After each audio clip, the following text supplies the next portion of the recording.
Hello and welcome to Kansas City Fighting Alliance 22, live from the historic Truman Memorial Building in downtown Independence. I'm Turner Davis alongside professional bantamweight fighter Anthony Sharkbait Gutierrez. Anthony, another action-packed card here at KCFA, capped off by two great fights in our main and co-main event. Tonight in the co-main event, we have the big boys, Kyle Noblitt versus Ryan Debelak. Interesting story about these two fighters. Both guys took this fight on short notice. However, they both had upcoming bouts in different promotions that fell through. So tonight, luckily, Kansas City Fighting Alliance was ready to give them a spot on a card to get going.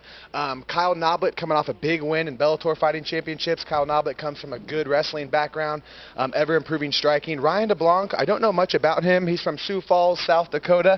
He had a fight in a promotion called Legacy coming up, which got canceled. But luckily, Kyle Noblitt needed an opponent. Ryan needed an opponent. KCFA's here. Boom, we're here. The big boys are throwing it down tonight. Kansas City Fighting Alliance. Absolutely, and our main event is capped off by a featherweight title fight. Originally scheduled fight between Chucka Willis and Grant Dawson. Grant Dawson, the 145-pound champ, unable to make weight. William Joplin, gritty veteran, steps in. He's going to face Chucka Willis for the vacant belt. Two extremely incredible fighters. William Joplin, extremely durable. Chucka Willis, a veteran in the Kansas City Fighting Alliance cage. Going to be a phenomenal title fight tonight here at Kansas City Fighting Alliance 22.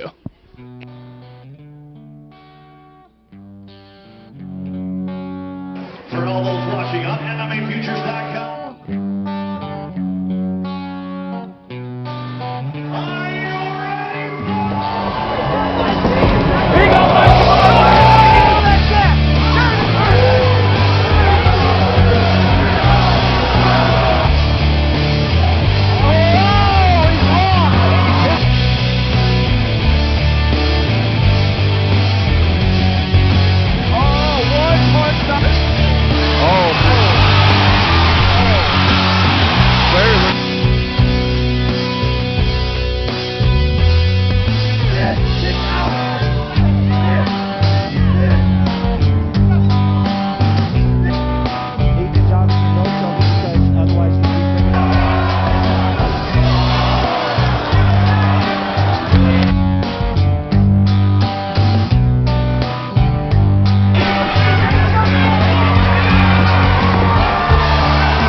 Oh my God.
Some fights on Saturday night. Let's go!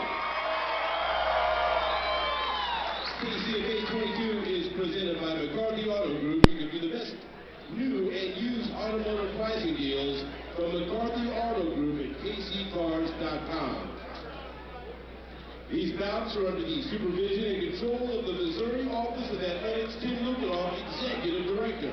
These bouts are promoted by Cageside Promotions. The matchmaker is Joe Rooster. The judges for tonight's bouts are Brett Miller, Fernando Marquez, and Marcus Danforth. Your referee tonight is Mike England. The timekeeper is Paula Wolf, and your physician is Dr. Jacob Shepard. Right now, if you would please welcome Laura Noble for the singing of our national anthem.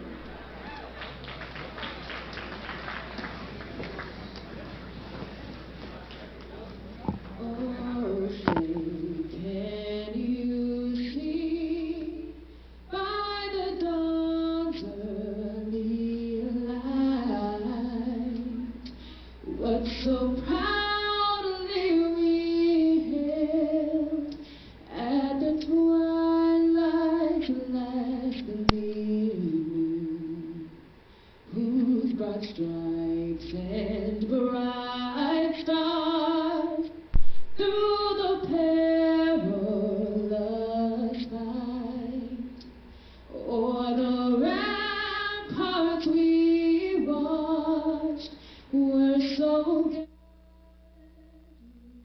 streaming, and the rockets crackling, the bombs bursting in air, gave proof through the night that our flag was still there. Oh, say does that star-spangled banner yet wave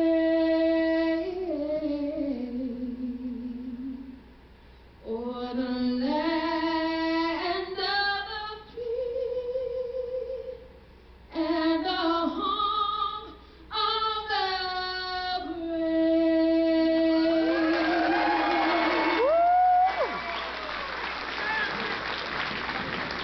Let's hear it again for Laura Noble. That was fantastic.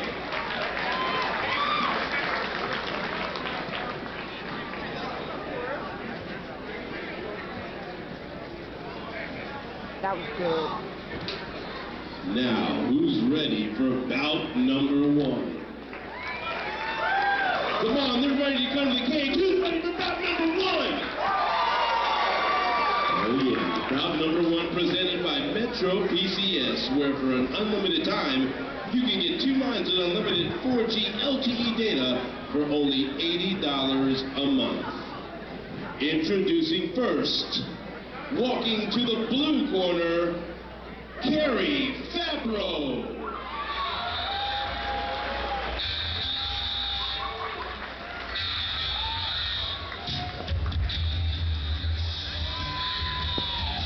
Are we live?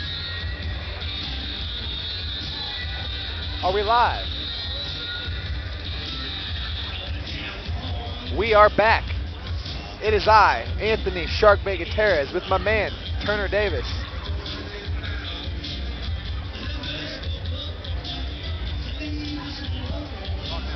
Can you hear me now? I can hear you. Oh, It is I, Anthony Shark Gutierrez, with the man, Turner Davis.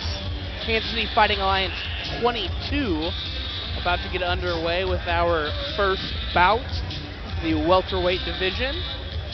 Cary Fabro versus Billy Velasco to get us started here.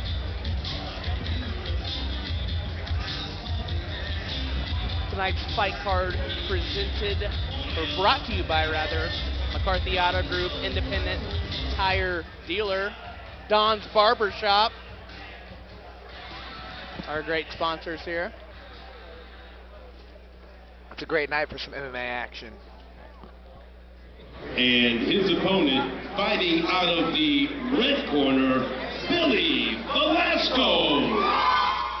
As Billy Velasco makes his way to the Kansas City Fighting Alliance cage.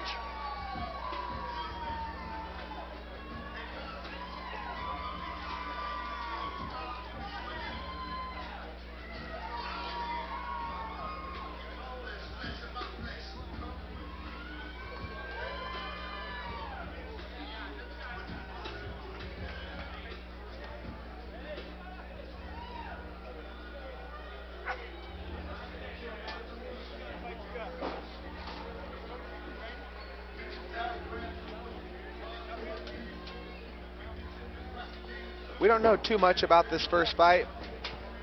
What we can expect is these guys being newer amateurs. Okay, 2 debuts here. 45 years old versus 23. Quite an age difference here. As they say in the trade, age is nothing but a number. Wearing the red, white, and black trunks, Cary Fabro. Good following here for Cary Fabro. His opponent standing across the cage, fighting out of the red corner. In the solid black with the red and white trim, introducing Billy Velasco. Now in a fight like this with two guys that are green and brand new to the sport, you know, it comes down to more than just who has better wrestling or who has better kickboxing. A lot of times with this new experience in the cage, it comes down to who's in better shape and who's more poised. So let's see which fighter's ready. Here we go, Kansas City Fighting Alliance 22.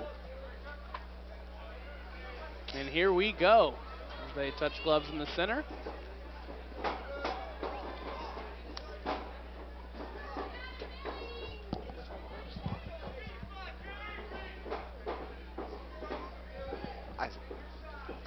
Oh, good overhand right by Velasco. As these boys exchange early in the center of the cage. Cary Fabro in an orthodox stance here with Billy Velasco in a southpaw stance. Both fighters exchanging big punches in the pocket here. Good takedown by Velasco. See if he can end up on, takes the back of Fabro. And he's landing some big shots on Fabro. Yeah, Fabro's going to have to look to fight the hands to get here. He may use the fence to his advantage to use for balance to get up. Cary Fabro trying to survive here. Can Billy Velasco get a hook in and possibly look for a choke? Looks like he's just wanting to do damage here. Big punches from Cary Fabro. He's rattling the air, cleaning out those ear holes. Billy Velasco. And an early stoppage for Mike England? I would say so. I mean, I think obviously Velasco was in a position doing some damage there, but it looked like there was some intelligent defense from Fabro at least. You know, it is an amateur bout, and you know, in a professional bout, you're going to let guys take a lot of damage because, you know, they've been in the game for a long time, they're experienced. These amateurs are new, especially both these guys, their debuts, so you can't argue the stoppage because they're just looking to, you know, see who's looking to use competitive skills to get out of certain positions, and he wasn't using competitive skills to get out of it, so Mike England thought it was enough to stop the fight. Yeah, it almost looked like that Fabro wasn't trying to get up, I guess, is what Michael England may have saw. He was defending himself, but it looked like he wasn't trying to escape the position. Yeah, the rule in MMA is if you're not intelligently defending yourself, they'll stop it. And if you're just sitting there not doing anything except covering up your ear holes, that might not be considered intelligently defending yourself. Let's go inside the cage for our official decision. In 3 seconds of round number 1, your winner by TKO via strikes out of the red corner, Billy Velasco.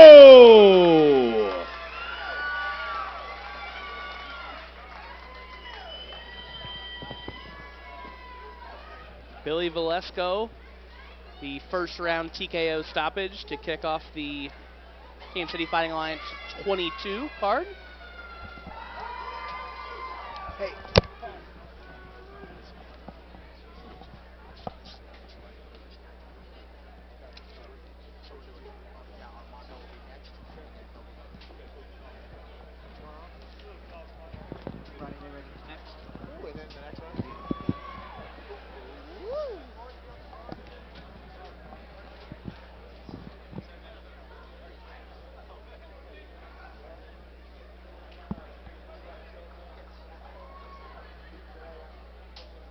in this next Fighters bout get of the ready night. for bout number 2. We have Armando Matech. Ooh. Versus Ronnie Mayweather. Yep, Armando Matech. Coming to Not the to be cage confused first. with Maybach. Sure. In the blue corner, Alex Pedockie.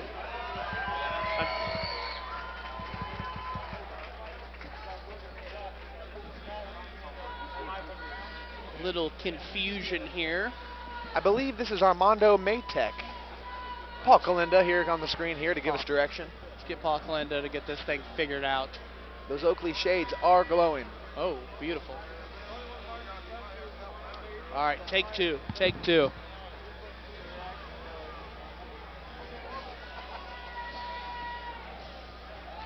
We have a quick change in schedule. Bout number 2 has been moved to bout number 3, so now we go with bout number 3. Presented by Sterling Bowl, your full-service bowling center with food and drink off of 24 Highway. Fighting out of the blue corner, Armando Matech.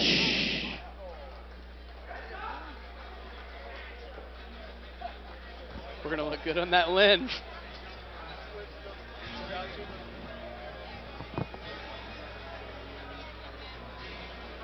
Armando Matech, I believe is the pronunciation.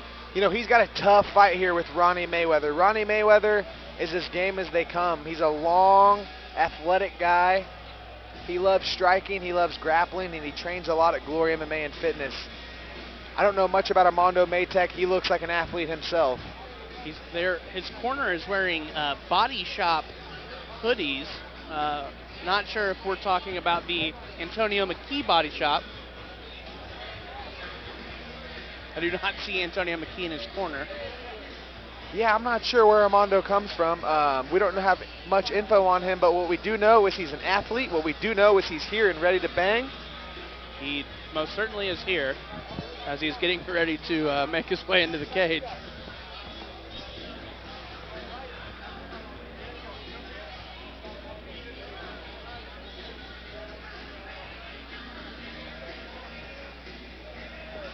Armando Matech.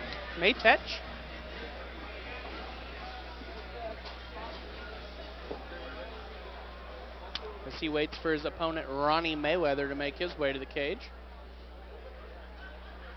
And in the red corner, Ronnie Mayweather.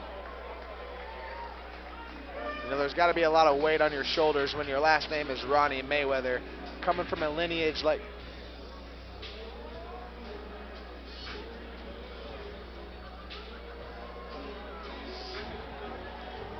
In Ronnie Mayweather's corner, you have purple belt in Brazilian Jiu-Jitsu under Jason Bircher, Trey Ogden, and you have the Invicta featherweight women's champion in Megan Anderson.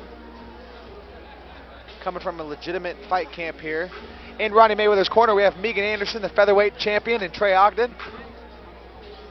I'm really looking forward to this amateur fight here. Every time Ronnie Mayweather comes KCFA, there's always drama, whether it's high-level skill, high-level action, or we've seen him high-level exhaustion. Absolutely. We've seen Ronnie Mayweather taken out on a stretcher due to exhaustion.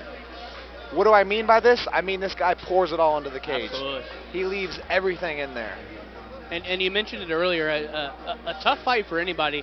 His length mixed with his overall durability. I mean, he's extremely tough. He's tough to finish. You know, that's what comes down to a lot of times in this amateur fight. Is it isn't necessarily who's the better grappler, who's the better striker, which obviously those variables play a big part in fighting. But at this amateur level, it comes down to who's training harder, who's training with fewer, who's more experienced. This next bout is presented by Sterling Bowl, your full-service bowling center with food and drink off 24 Highway. Introducing first, fighting out of the blue corner, wearing gray and red. Let's hear it for Armando Matech. And in the red corner, wearing the black and gray, make some noise for Ronnie Mayweather. Certainly some Again, Ronnie your Mayweather referee fans in the house. is Mike England. All right, fellas, I gave you instructions in the dressing room. You got any questions, sir? You got any questions, sir? Touch them up right here. God bless you. Come out fighting. Our second bout of the evening, Kansas City Fighting Alliance 22. Ronnie Mayweather shakes off the glove touch. Ready to get after it. Mayweather, oh, big exchanges in the pocket. Oh! Big jab from Ronnie Mayweather. Ronnie Mayweather lands a big uppercut, lead uppercut. Matech looking for the outside single here. Ronnie Mayweather looking to use that right whizzer in the cage to get him up here. Notice Ronnie Mayweather's right arm and his back. Those are the two variables that are going to get him back to his feet. Armando is looking to run, I'm not exactly sure what he's looking for here. It looks like he's looking for a single leg or an ankle pick on Ronnie Mayweather's left leg. Let's see if he can pick that out. Armando latches onto one leg here, looking for a single leg takedown. Ronnie Mayweather uses his whizzer to get his hips back and does so perfectly. Mayweather doing a great job of defending here. Great grappling exchange to start out round number one. Both amateurs showing that they know what's going on here, how to work on the cage. Ooh.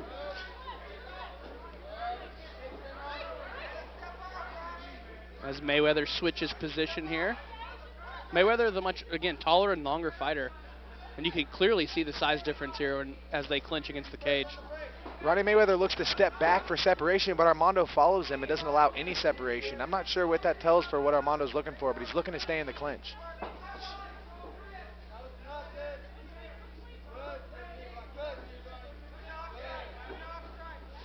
If you notice Ronnie Mayweather's hand placement here, he's in a position to control the hips for either distance, whether that's short distance or long distance. Now he's got double underhooks here, looking for head position.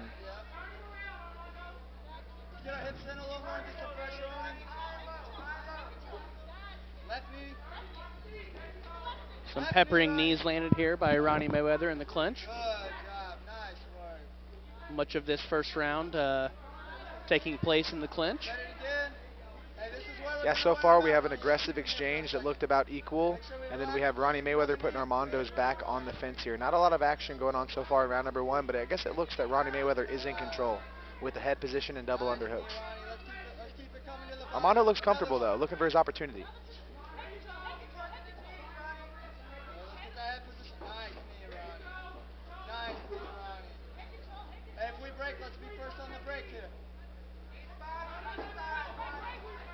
Now, pay close attention here, people watching the fight. As soon as these guys break, who's going to get off first here? As soon as there's distance in the fight, are they going to look to exchange? Are they going to look for a takedown? There's Ronnie Mayweather. Big punches to the head, to the body. That'll They're going to do stop it. it. Big uppercut from Ronnie Mayweather. And that's going to do it.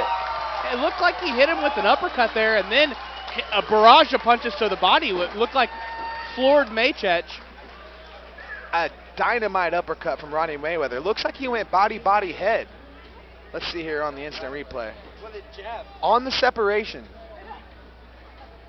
Right knee to the body. Armando's looking to grab the head in the headlock here. Big right hands from Ronnie Mayweather on the fence. That rattled him. Body, body, big uppercut to the head, and that's going to do it. Huge TKO win here in the Kansas City Fighting Alliance cage for Ronnie Mayweather. Armando coming from the body shot. Took some big shots to the body from Ronnie Mayweather.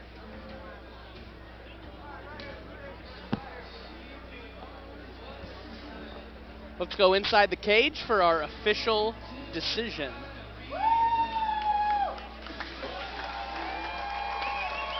Ladies and gentlemen, this bout has come to an end at 2 minutes and 31 seconds of the first round. Your winner by knockout out of the red corner, Ronnie Mayweather.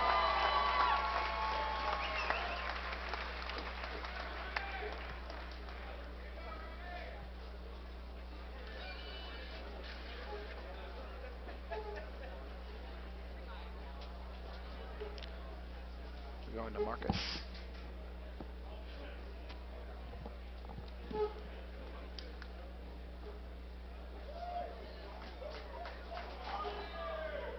cool. I saw their spot.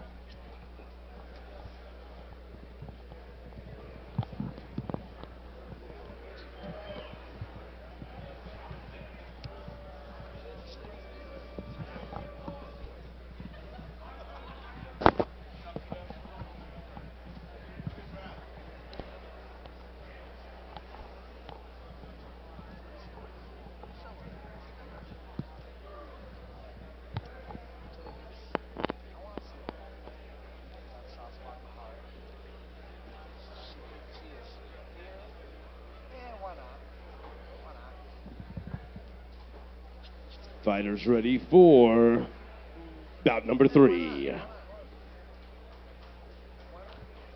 Walking to the cage and fighting out of the blue corner, Alex Pedockie. Our next bout of the evening in the welterweight division features Marcus Smith versus Alex Pedockie.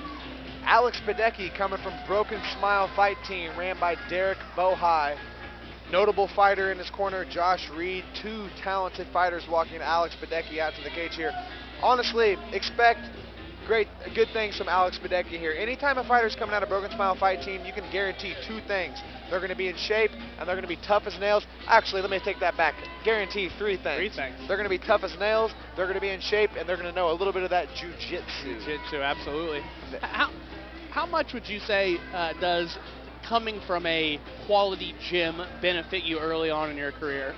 Coming from a quality gym early in your career is huge for several reasons, and obviously the skill reasons come to your mind. Well, of course, you got to come from a good gym because you're going to learn good skills, this and that, yada, yada, yada. But the biggest thing, too, is when you're walking out to the octagon for your first or second or third time in your whole career, and you have the guys walking behind you that have been in there 20 times, 25 times, you know that your best friends here, the guys who've been spending the majority of your life, they've been in the cage just as much as you, if not 10 times more. You know that these friends of yours have been there, you know, they're here to help you.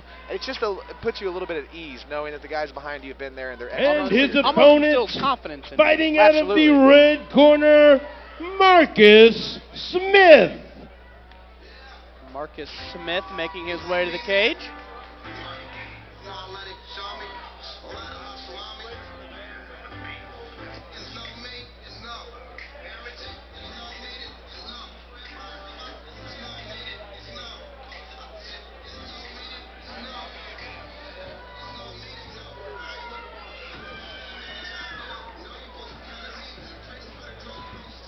Marcus Smith, rocking the Pacific Island soy sauce t-shirt.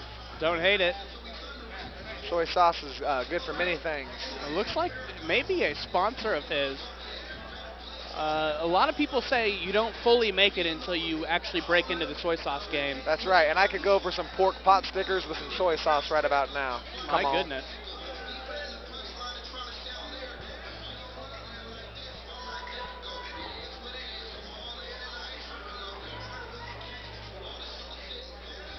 Something interesting about our first 3 amateur bouts of the evening, all fights taking place in the welterweight division, 170 pounds.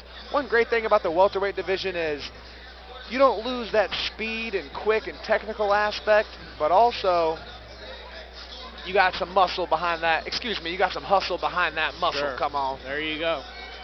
Absolutely. So it's right in the middle. Marcus Smith getting the last once over from referee Mike England.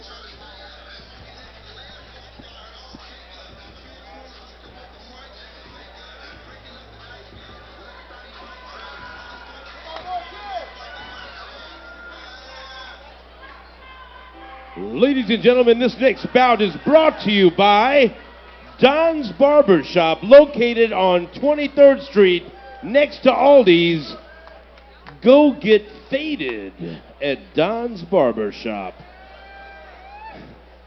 Introducing first, fighting out of the blue corner, wearing the white trunks with black trim, introducing Alex Pedockie.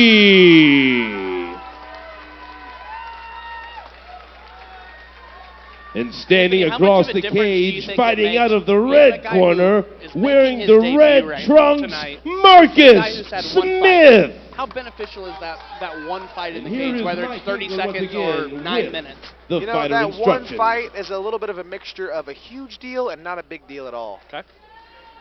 You know, it gets you rid of those jitters of walking in the octagon for the first time barefoot. That can be a little weird. Taking your shirt off in public can be a little bit weird for the first time. So honestly, the 2 things he's used to is feeling that canvas floor in his bare feet and being half naked in public. Other than that, we got an equal brawl here at Kansas City Fighting Alliance at 170 pounds. Here we go. Here we go.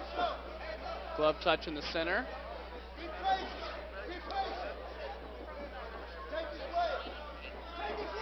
Pedockie taking a shot early on here. Pedockie makes Marcus miss with a big punch and takes a big shot. Marcus looking for a guillotine, but Pedockie lands in side control. Phenomenal takedown by Pedockie in the early seconds of this first round.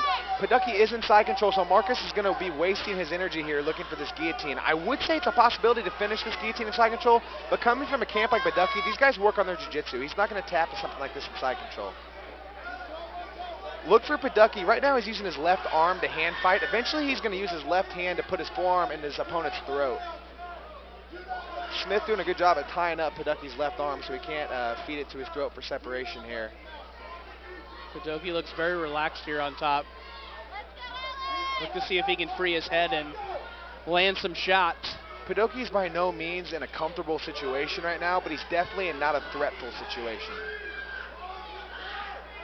Eventually you're going to see Marcus let go of the head here, and Pedockie's going to see what he can do from side control. Pedockie's looking to use his right arm to control the legs of Marcus here. He's preparing for when that head pops out. What's next? Well, what's next is he's going to control the legs. At least that's what's on his mind. Good knees to the body.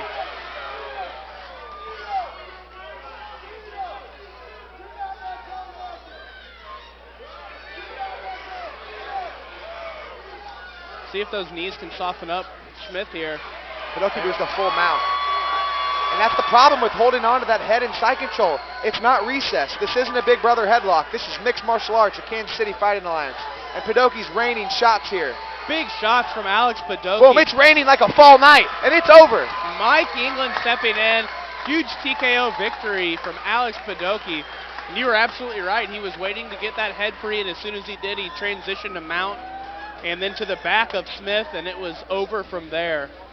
Well, and that's one of the benefits. Pedockie has been in that situation several times in the gym. And coming from a gym like Broken Smile Fight Team, you know this guy on a Tuesday, on a Thursday, hell, on a Wednesday, he's had his head wrenched on from side control. He knows he's not in any kind of threat here. He's going to relax underneath the big lights, and he knows that once his head's free, he's going to move them out and finish. And he did exactly that. That's an advantage coming from a quality gym and not coming from a quality gym. I feel like we're seeing a theme here in the early portion of these amateur fights on this card. You see a good exchange from both guys, and the guy who lands in dominant position oftentimes in these early fights has the ability to finish the fight rather quickly. It can be over that quickly, I guess, is my point. Yeah, absolutely. Like, you know, having your head squeezed on in front of a lot of people is uncomfortable. I don't care who you are, but when you've had it done to you with guys that you respect on a daily basis, it makes it a lot easier. That's a lot of times it happens. Ladies and gentlemen, this bout ends at 1 minute and 50 seconds of round number 1.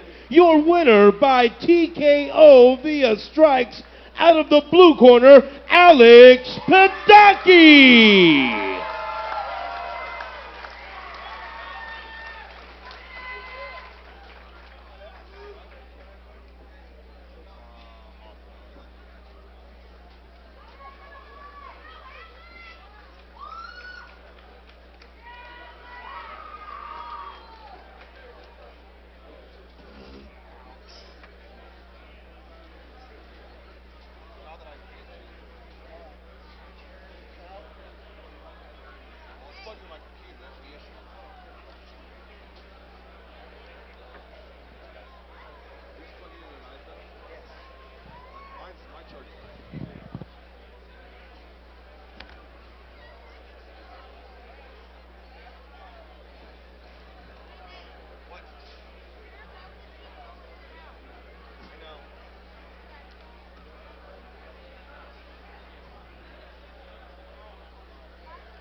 Ladies and gentlemen, right now we are going to have a special demonstration, so please welcome to the cage, Allison Gagne. We have a martial arts demonstration taking place here.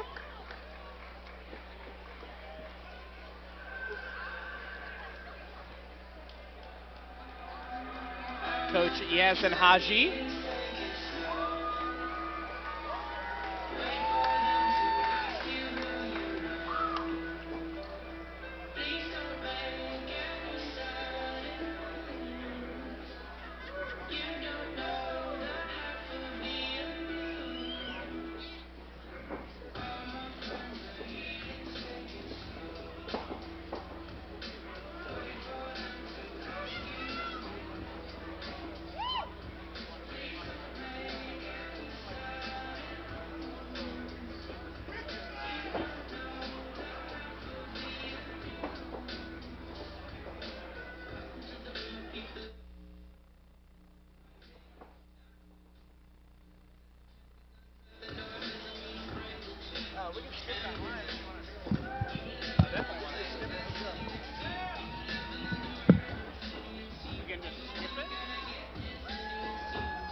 Let's hear it again for Allison Downier.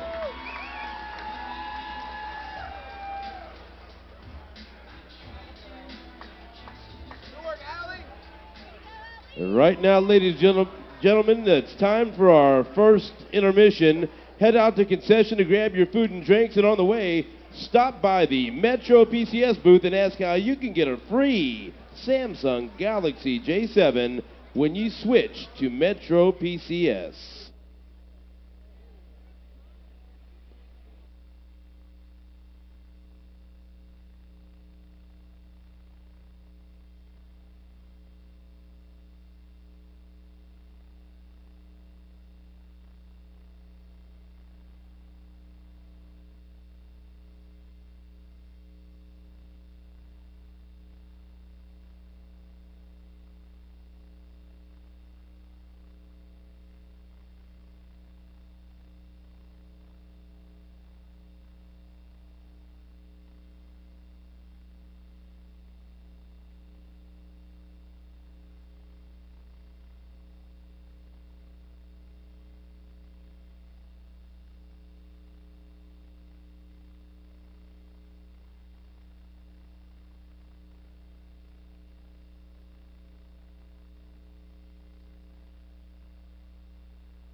Ladies and gentlemen, intermission is over, and get to your seats.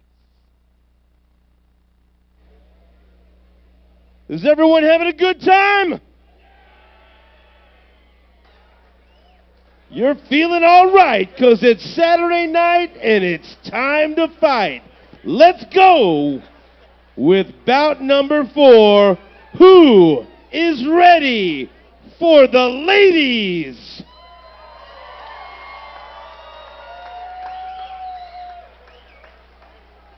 Well, let's get it on. Fighters ready to come to the cage. Walking to the blue corner, Miranda Adkins. Welcome back here to Kansas City Fighting Alliance 22. The ladies, Miranda Adkins versus Julie Russell.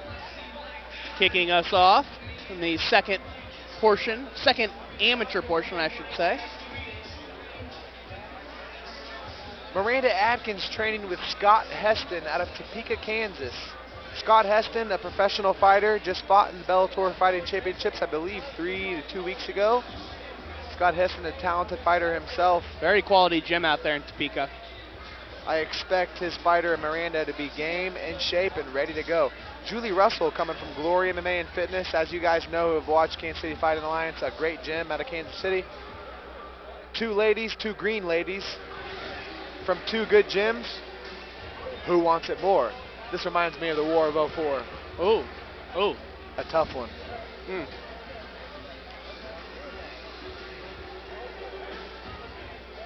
As Miranda Adkins gets the last-minute instructions from referee Mike England and makes her way into the Kansas City Fighting Alliance cage.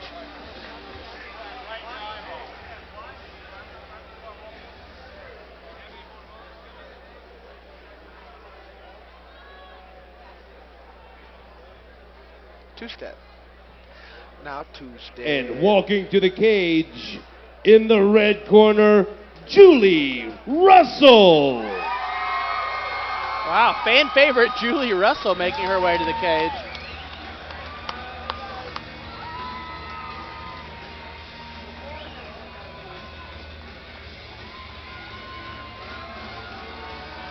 Yazan Haji and Megan Anderson in the corner of Julie Russell. In the corner of Julie Russell, 2 talented professional fighters out of Glory Mixed Martial Arts and Fitness. Yazan Haji, probably one of the hottest unsigned prospects outside of the Ultimate Fighting Championships. And same along with Megan Anderson. Honestly, she is the uncrowned women's 145-pound UFC champion. She is the best 145-pound woman unsigned outside of the UFC, so look for her to be signed here shortly, as well as Yazan Haji. Couple of 45ers looking to get signed. Come on. Miranda Adkins making her debut tonight. So, again, I asked earlier about a person making their debut versus someone who has 1 fight. We have Miranda Adkins making her debut tonight versus Julie Russell, who has 4 fights.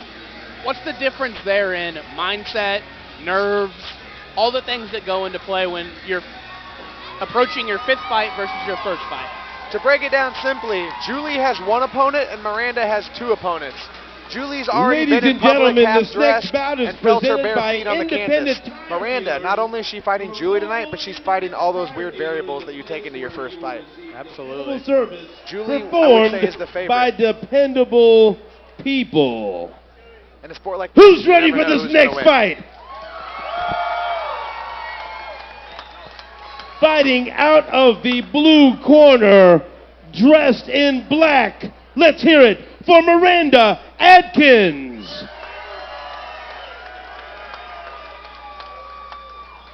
And her opponent across the cage, fighting out of the red corner in the black trunks with the white lettering. Make some noise for Julie Russell. Most definitely the loudest crowd reaction. Once of the again, night your so referee far, is Mike Julie England. Russell. All right, ladies, I gave you instructions dressing room. You got any questions? You got any questions? Touch them up right there. God bless you. Go all the As way back. Atkins Come and out, Russell find your touch them up in the center of the cage. Get loud for the ladies right now. Julie Russell, first fight at 115 pounds. She looks in shape here. Looks like you could dry your clothes off on those washboard abs. Round number 1 brought to you by McCarthy Auto Group.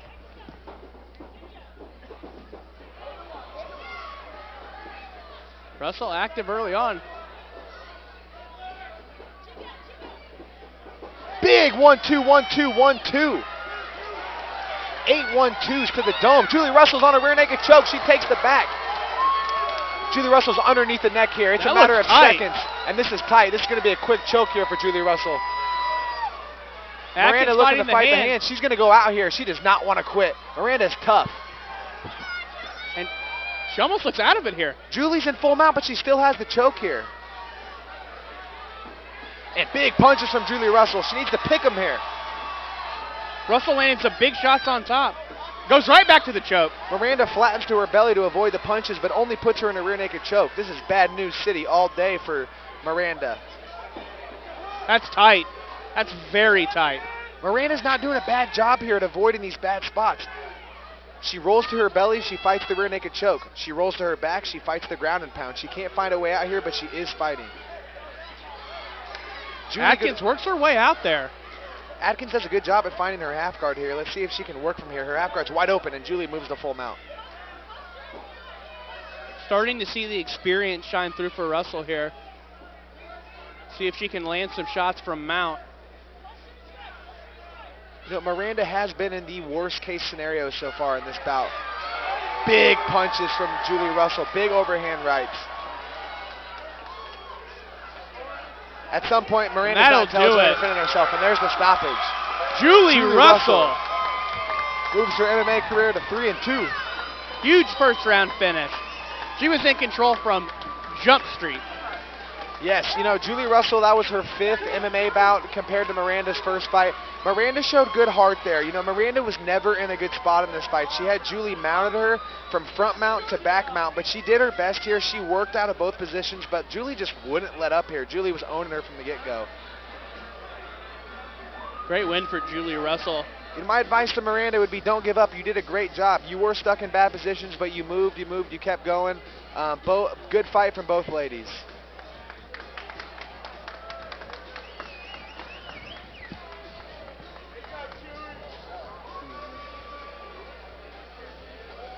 Let's go inside the cage to Stephen St. John for our official decision.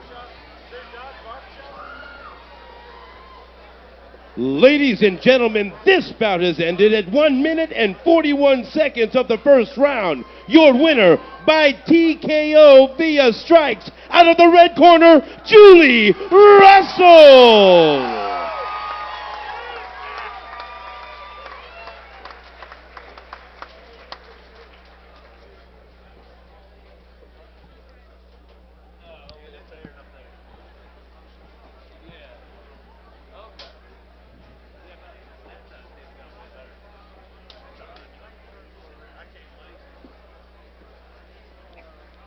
I think we've had all first round finishes so far tonight at Kansas City Fighting Alliance 22.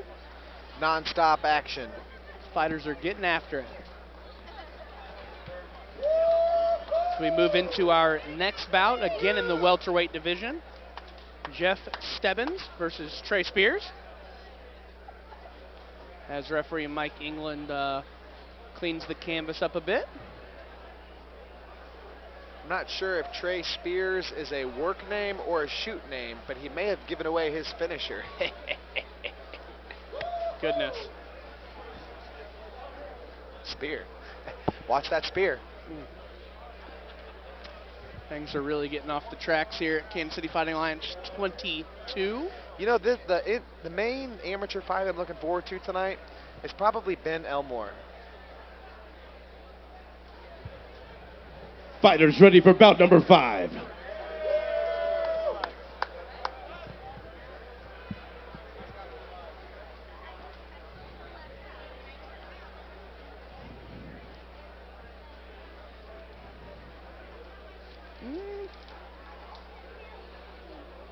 Making his walk now to the cage in the blue corner, Jeff Stebbins.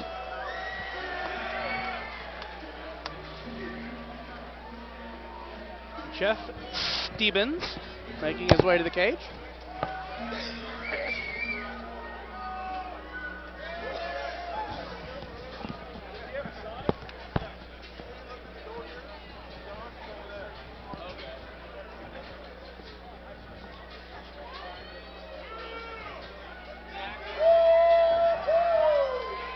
Jeff Stebbins training out of the Caveman crew owned by Rudy Bears. If you're a follower of Kansas City Mixed Martial Arts, you know who Rudy Bears is, a veteran of the sport. He was in it before it was cool, as they would say. Absolutely.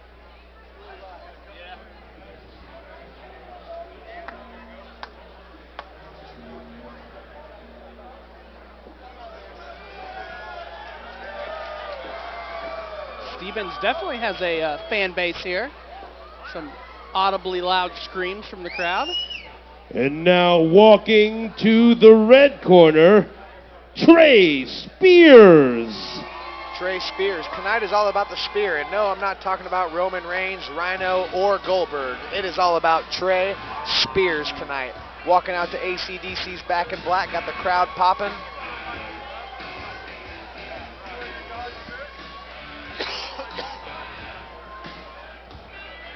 Trey Spears looks, oh, he said, I'm trying to get in there, and referee Mike England said, let's actually take a look at you real quick. Trey Spears also sponsored by the same soy sauce brand that an early fighter was absolutely sponsored by. Once again, I could go for some pot stickers, preferably pork. Taking over the soy sauce game. Trey Spears appears to be in great shape. I'm judging by the 6 to 8 abs that he's sporting. Typically a good sign of cardiovascular fitness. Thank you for noticing. Yeah. This next bout is brought to you by Nick Abick Insurance, the all-in-one stop for your insurance needs. Introducing first, fighting out of the blue corner, wearing the white trunks with red design, introducing Jeff Stebbins. And his opponent standing across the cage out of the red corner, wearing the black trunks with red and white trim, Trey Spears. Here's Mike England with the instructions. All right, fellas, gave you instructions to dress you. You got any questions? You got any questions? Touch them up. God bless you. Come out fighting. These guys want to fight. Let's go. Our next bout, Stebbins versus Spears, Kansas City Fighting Alliance 22. Here we go. Stebbins taking the center early. Landed some big shots. Punches, big hooks. He's got him rocked. Huge Oh punches. my goodness, big punches from the red corner.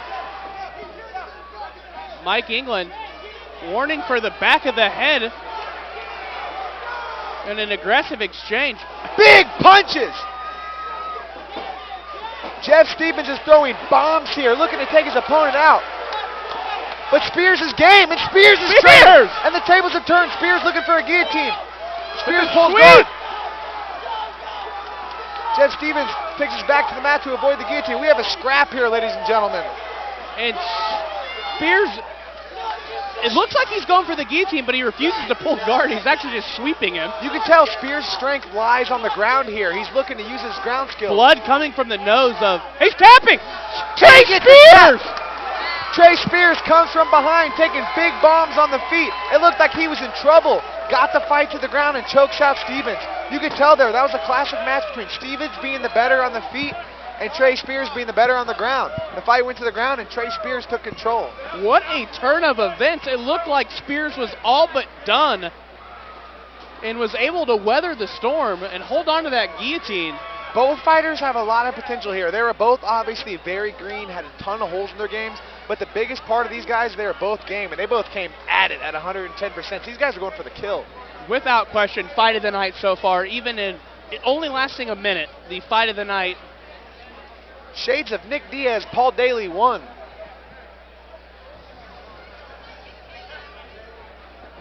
And to my knowledge, there is not a Nick Diaz, Paul Daly 2. There could be. Could be.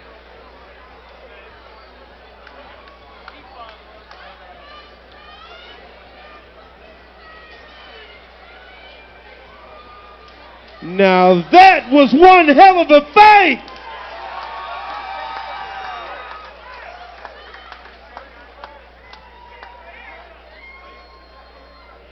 Ladies and gentlemen, this bout has ended at 53 seconds of the first round.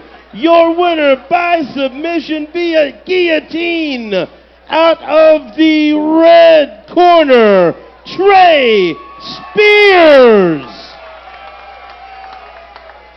Let's hear it again for Jeff Stebbins and Trey Spears.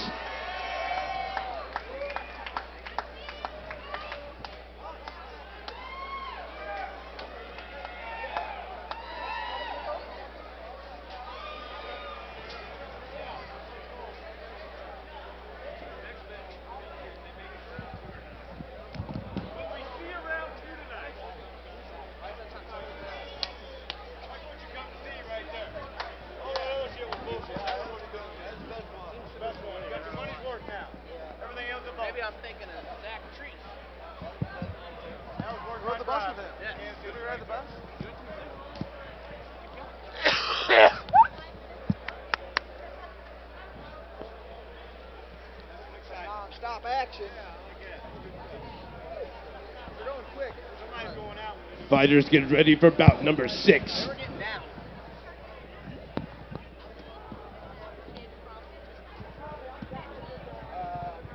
One of them was Caveman Crew in Raytown. The other one, I'm not sure. Okay. Did the Caveman Crew, did they have somebody else already tonight? Not that I've seen. Okay, then it's just... Walking to the blue corner, Skylar Vantrece.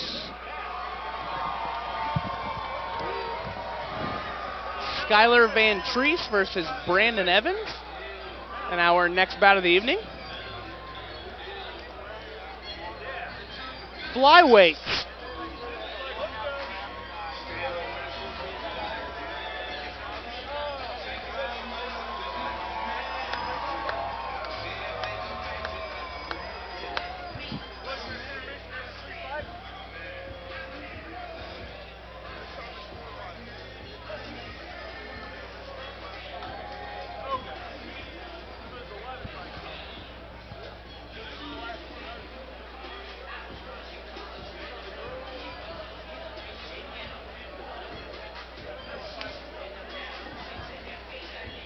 Skylar Vantrece looks to be in phenomenal shape.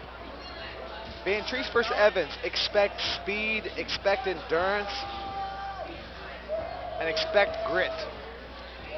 Now, you're not a flyweight yourself, more of a bantamweight, if you will.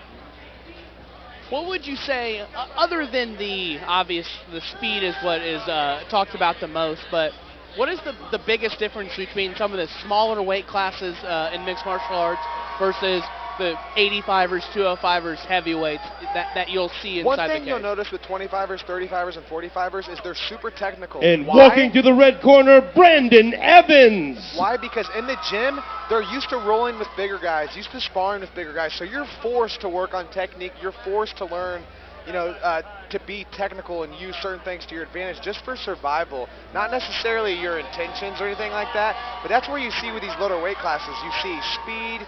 You see go, go, go, go, obviously because it's, littler body mass, for the blood, for the heart to pump too. Sure. But these guys in the gym are constantly oversized and outmatched, so the technique comes out in a lot of these smaller weight classes. Did that point come across? I liked it, yeah. I think it made a lot of sense. Thanks. Brandon Evans making his way to the Kansas City Fighting Alliance cage. In Brandon Evans' corner, we have UFC welterweight Zach Cummings and new UFC featherweight Megan Anderson. Did you just break some news? Check my Twitter for the details. Oh. Sharkbait816. Goodness.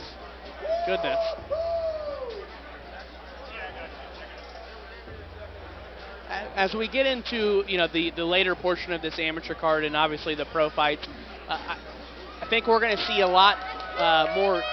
Maybe not evenly matched because I think the matchmaking is great at Kansas City This Fighting Alliance, next but fight people presented that by have, Hoy similar Excavating, one of experience and Kansas similar City's skill most sets, if respected you will. earth movers, Maybe some more competitive building fights. communities Yeah, and this is- providing construction services. Introducing first, Fighting out of the blue corner, wearing the black trunks with white trim, introducing Skylar Vantrece. Brandon Evans looking game and ready.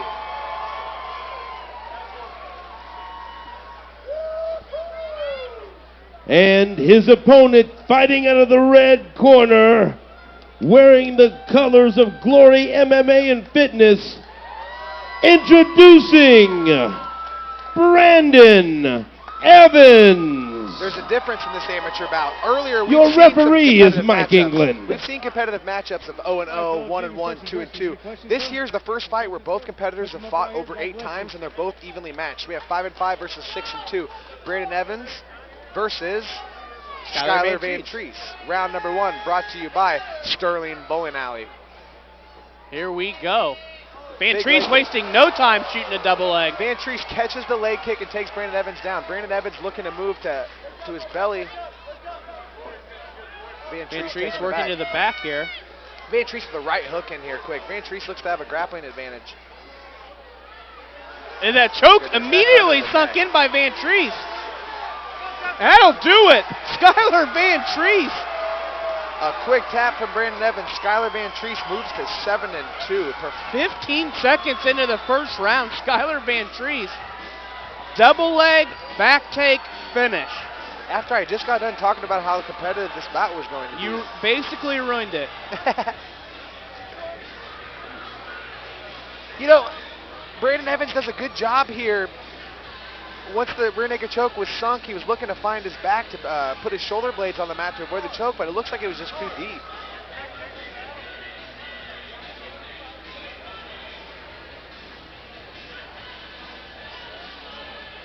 Phenomenal performance by Skylar Vantrece. A very, very game Brandon Evans.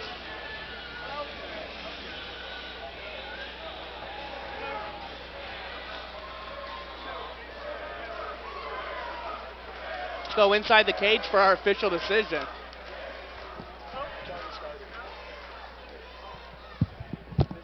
Ladies and gentlemen, this bout comes to an end at 24 seconds of round number 1.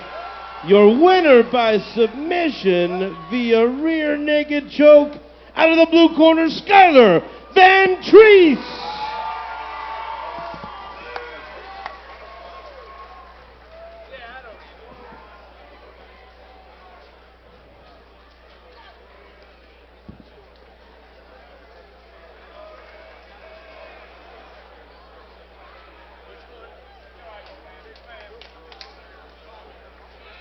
Huge win by Skylar Vantrece. As I always say, anytime you can win a fight with a guy wearing snow boots in your corner, you're in a good way.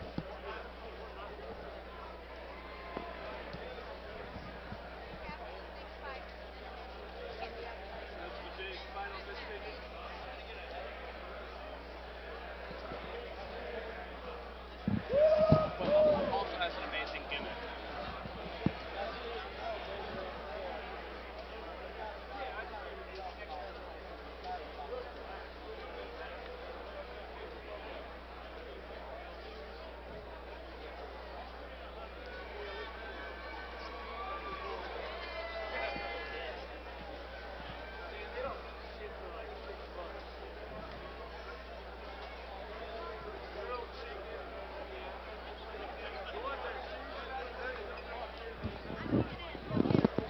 Our next bout of the evening, our last amateur bout of the evening, features Stephen Thompson versus fan favorite Ben Bama Slamma Elmore. Expect a ruckus crowd when Ben Elmore makes his way to the cage. Ben Elmore is the second best ticket seller I've ever seen. Number 1 being a young gentleman by the name of Bo Cash. Ooh. Who is now running the Ford Osage Youth Wrestling Program out of Independence, Missouri. Shout out to Bo Cash for those people who watched MMA 15 years ago. Yes, so Ben Elmore, now, once he gets announced, RIP to hearing me and Turner Davis's voices. I know you guys are going to be sad that you're not going to be able to hear us. Yes, it's over, but know that we're doing a really good job commentating despite not being able to hear us. pretty much close to perfection, but Ben Elmore brings, I mean, honestly, you could have Alex Smith fighting in here. I wish you could put it over there. I wish you could put it there. Then I feel like. Now I can't.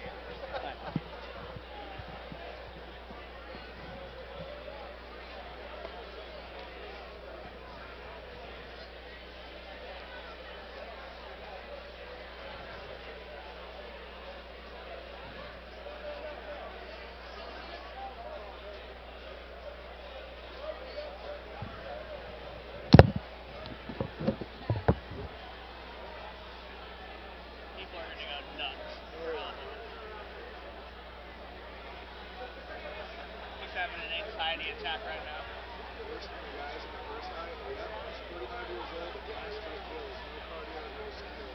Facts. Facts. It's even more deceiving now because he actually looks like he's in shape. I know. So people, like, he gets amplified. People like talk about it. I was talking. Sure. Sounds like a guy you can cheer for. Oh, you can definitely. He's definitely someone you can cheer for. Fighters ready for bout number 7. Walking to the cage first. In the blue corner, Stephen Thompson. Stephen Thompson. Not to be confused with Stephen Wonderboy Thompson. Stephen Thompson training out of Brass Boxing. Am I on? Training out of Brass Boxing. I'm not sure if he knows what's in store. Stephen Thompson looking like a chiseled athlete, looking like he's in phenomenal shape. Ben Elmore, we've seen in the Kansas City Fighting Alliance cage. Ben Elmore brings toughness, he brings grit, and he brings aggression. Ben Elmore is definitely fighting the toughest athlete he's ever competed against. Stephen Thompson looks like a thoroughbred blue chip athlete. Ben Elmore will have his biggest test of his career, not without the support of several fans. He almost sold 300 tickets, which is unheard of in this game. Several times too. Ben Elmore we've seen compete in the heavyweight and light heavyweight division, but we've never seen him at 185 pounds. Is he biting off more than he can chew? Only he will be able to tell us. Here comes And Ben walking Elmore. to the red corner, Ben Bama Elmore.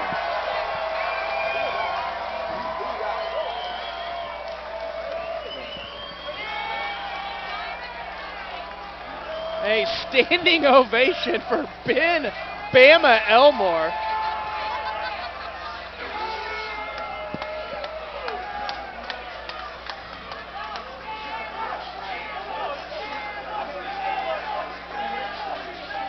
People are rowdy.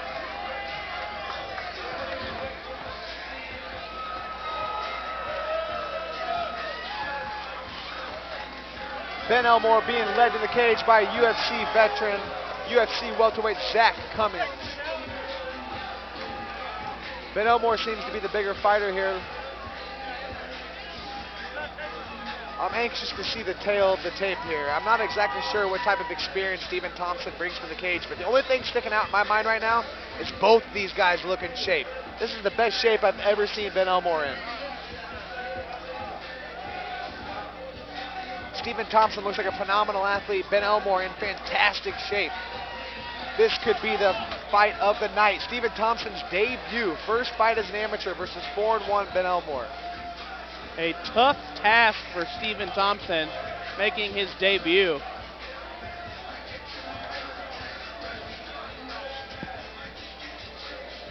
The only thing that's going to beat this kid is if he's shook. If he's not shook, no.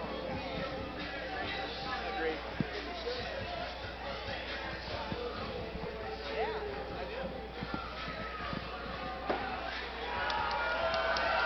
And roars from the crowd as Ben Elmore walks into the cage. Ben Elmore hit him with a stare of death walking in. This next bout brought to you by the Flamingo Lounge, the home of the KCFA official after party directly following the event. Have some drinks and meet the fighters. Introducing first, fighting out of the blue corner, please welcome Stephen Thompson. Stephen Thompson's debut tonight. Ben Elmore has the experience level on him by And his far. opponent, standing across the cage, fighting out of the red corner, Ben Bama Elmore! Mike England, let's do this! Ben Elmore, a hot commodity in Kansas City, the biggest ticket seller Whoa. in Kansas City Fighting Alliance history. Stephen Thompson does not want to touch gloves. We have bad blood coming out of here right away. Get loud in here! It's time to fight! Ben Elmore is so strong, he cuts his steak with a spoon. Round number 1 is brought to you by McCarthy Auto Group. It is not bout number 1. This is probably bout number 8. Round number 1. Oh, round number 1, excuse me. Let's get after it. Big double leg from Ben Elmore. Scoop and score. Big Good takedown. Ben Elmore.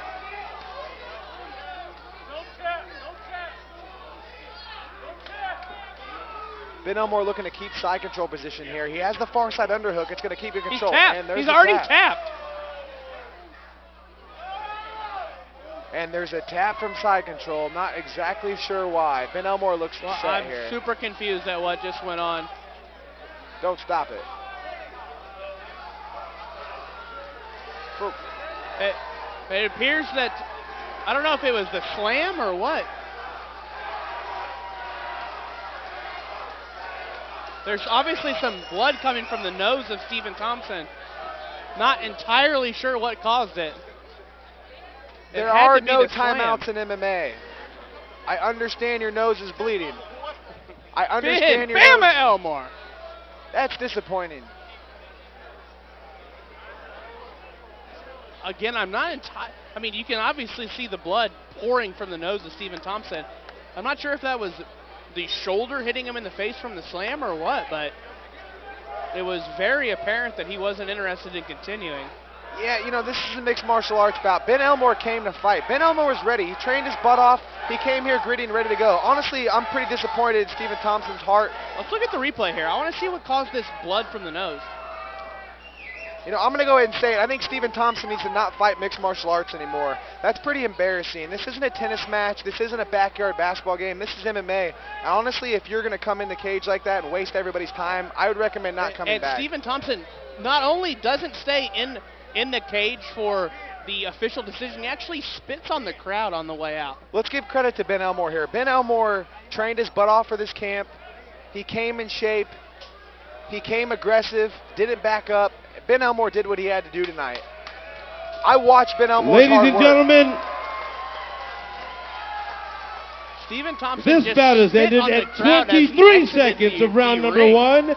Your winner by submission via strikes out of the red corner, Ben Bama Elmore. Great win for Ben Elmore. Obviously not the way that he wanted to win the fight, but Props to Ben Elmore on getting his body in the best shape of his life. Stephen Thompson, I would say, don't ever fight again. Do us all a favor. Ben Elmore did everything that he could do.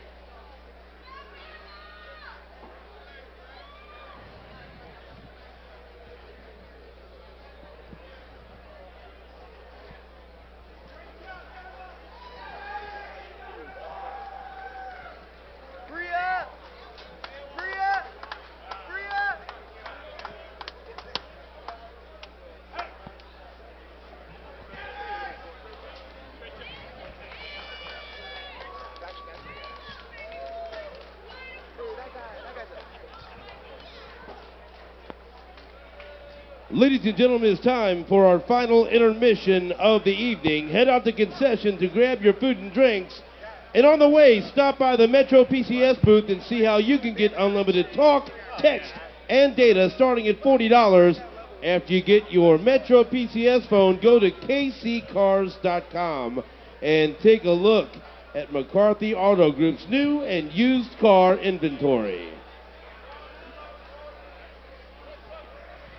As we move on to the Kansas City Fighting Alliance intermission, let's take a live look into Legion Combat Sports 24 Supremacy card as Justin Vale takes on Caleb Spence.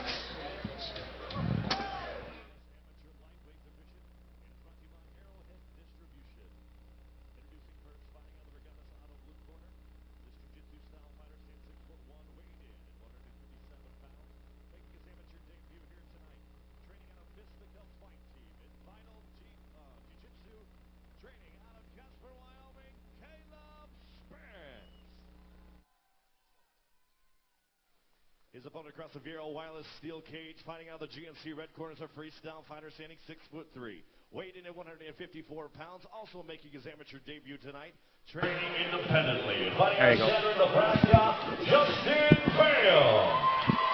Referee in charge of the action, Alan John. Fisticuffs fight team. I like it. This Caleb Spencer kid is he's in good shape. Small 155er, but tall.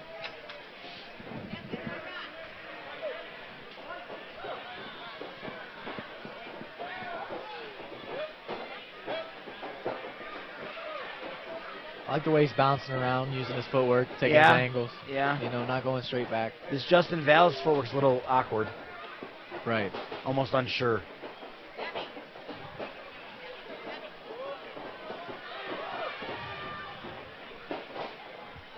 Yeah. Spencer seems pretty calm, cool, collected.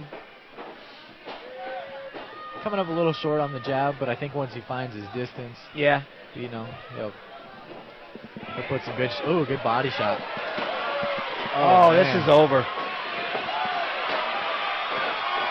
Yeah, you know, you can tell Val probably didn't stock to him. I agree. Yeah. I don't know if he sparred at all. Right. Yeah, I know.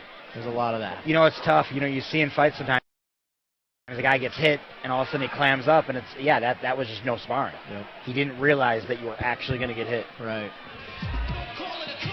That's a little disappointing, man. I like the way Spencer came out. I would have liked to see a little more from him. Yeah, I'd like to see a good round or two out of him. I agree. You know, and you look at it, it kind of goes back to what you said, right? Like Val got up fine, so clearly, he probably didn't spar at all. Yep. Took the easy way out, which, you know, your mind tells you to do that when you take some hard shots. That's true. I mean, you know, you just you're gotta right. Be trained for it. A lot of fighting is almost fighting your natural instincts. Yep. Ladies and gentlemen, your referee Alan John calls a stop to the fight in just 40 You know, I don't know about you, but after I was, a few fights deep in my career, anytime a fight didn't go over, 2-3 minutes, it was kind of like, man, 8 weeks of training for this?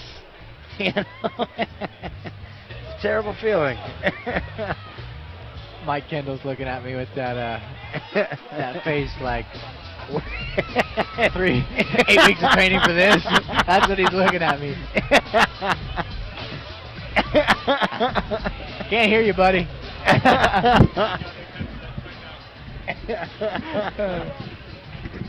But no, I agree. I think my style fits better for a 5-round fight. You know, I get better as the fight. Okay. So yeah.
this is a fight I'm excited to see.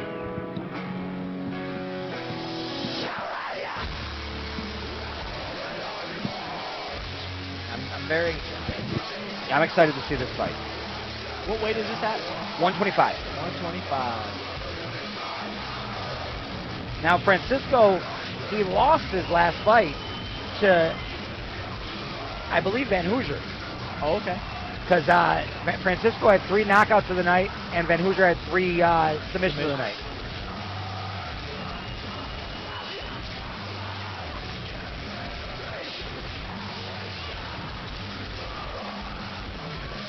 You know, I'm excited to see how he comes in. You know, he was, so his last fight was on the card that I was on. He was very emotional after the loss. Very emotional, took it hard. So I'm interested to see how he comes back. Yep. Hope so.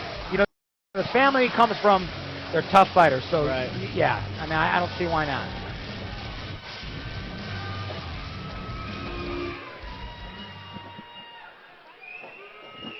Please welcome his opponent, making his way to the Vienna Wireless Steel Cage, fighting out the GMC red corner, Vantrece.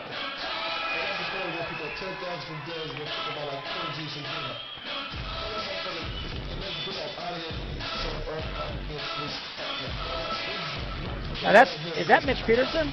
It is. Okay. It is. Got the final round guys behind him. You know, I've had the pleasure of working with those guys. Yeah? On numerous, occasions. I'm actually going to training with them in the morning, so... How'd you like the camp there? They're awesome, man. They're class act guys, ready to learn, and ready to dish out what they know. That's cool.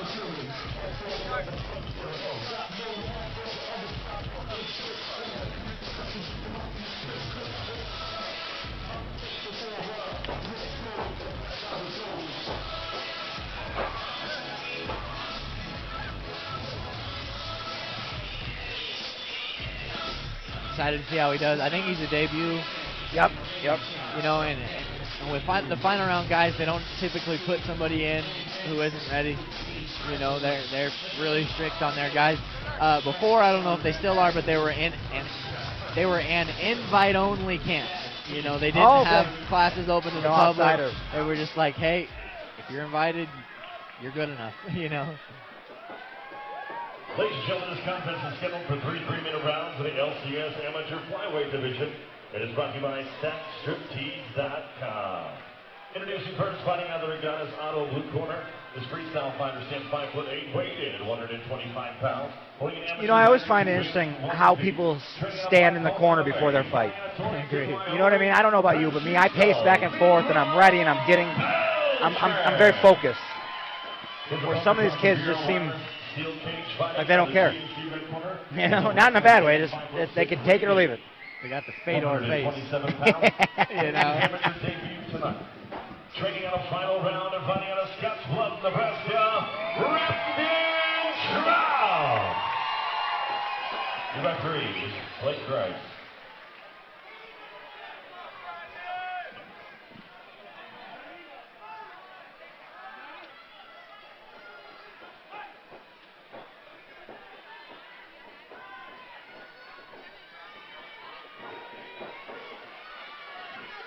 I like the head movement out of Francisco.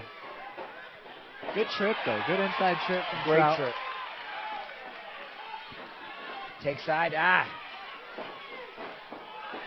He would have been better off taking that side right up front. It's takedown, though. He likes that inside trip. Yeah.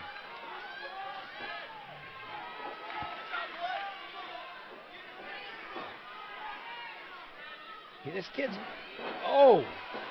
Good sweep. Yeah. Sweep. And the thing I like about that is when he missed the sweep, he took it to the standing. Yes. You know what I mean? I agree. Took it straight to the feet. I like how calm Francisco's staying. Yeah, me too. Because he's definitely been in trouble a few times. For sure.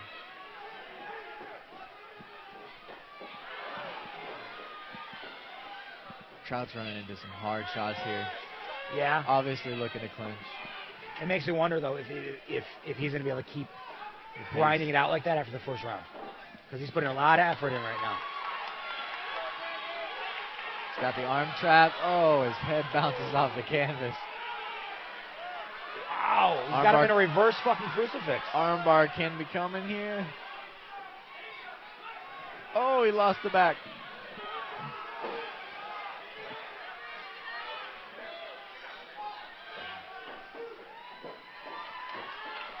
Back to Stanley. We got a southpaw orthodox here. I think Trout tired himself out. You know, I'm kind of curious to if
Our first pro fight of the evening.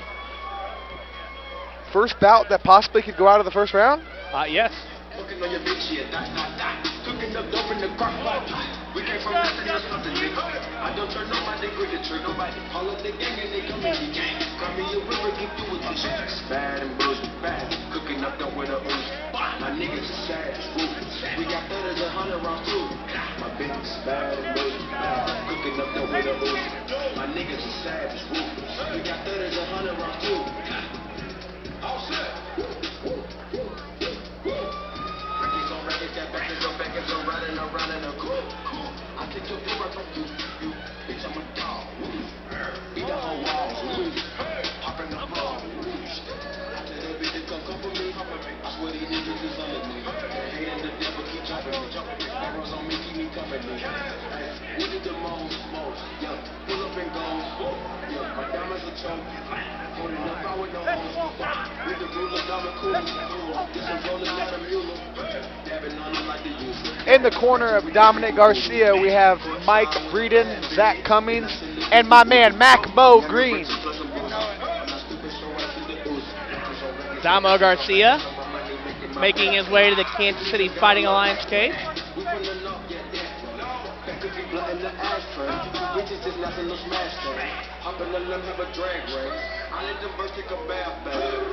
Raindrop, drop, smoking, no cooking, the hot pot.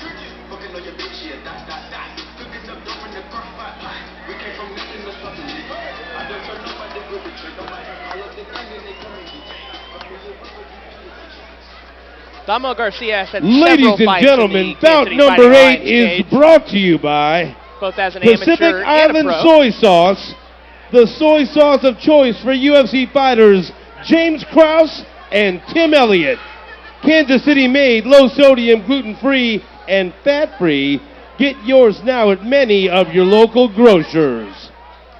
Now introducing, fighting out of the blue corner, Donavan Kramer.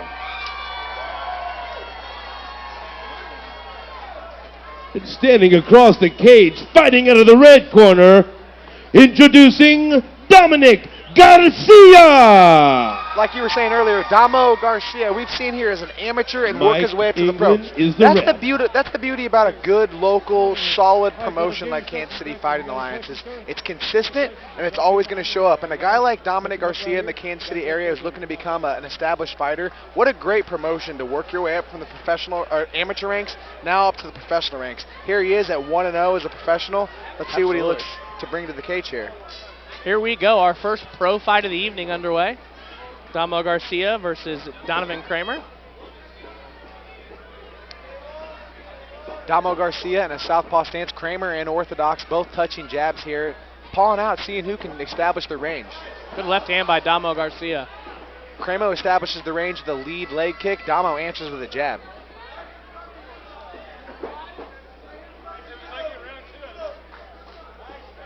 You can already see a difference in the pace of these pro fights. Much more relaxation in there. Yeah, there's a difference No between rush. amateurs and pros. Exactly. There's no rush. It's calculated. There's a difference between let's brawl, let's fight, and then let's calculate things, and then let's brawl and fight. And as you can see here, Damo looking to switch stances, touching that outside leg kick. He's not touching that outside leg kick for pain. He's touching it to see how he's going to react. What's he going to do next? Good feeling out process here in the early portion of the first round. Both fighters touching jabs and kicks.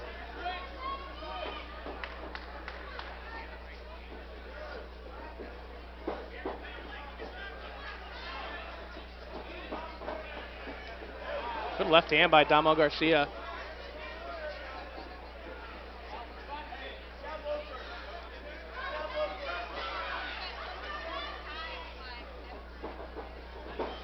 And a big punch.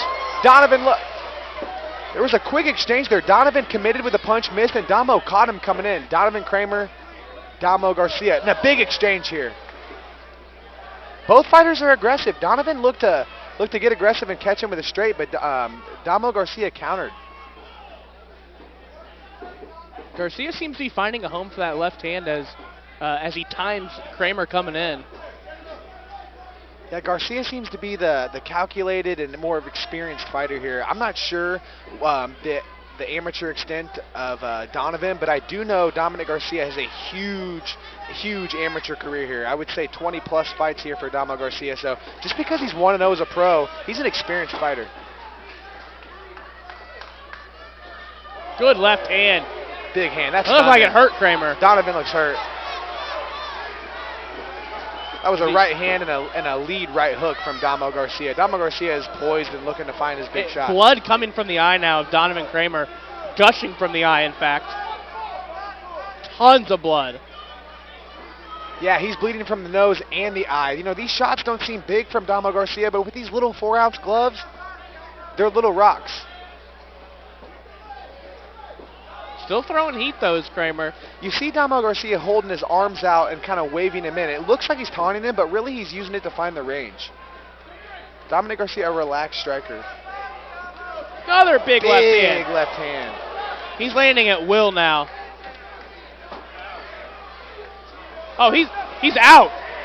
Kramer is actually out on his feet. As you can see the blood coming from the nose and the eye of Donovan Kramer. Mike England steps in and says enough's enough.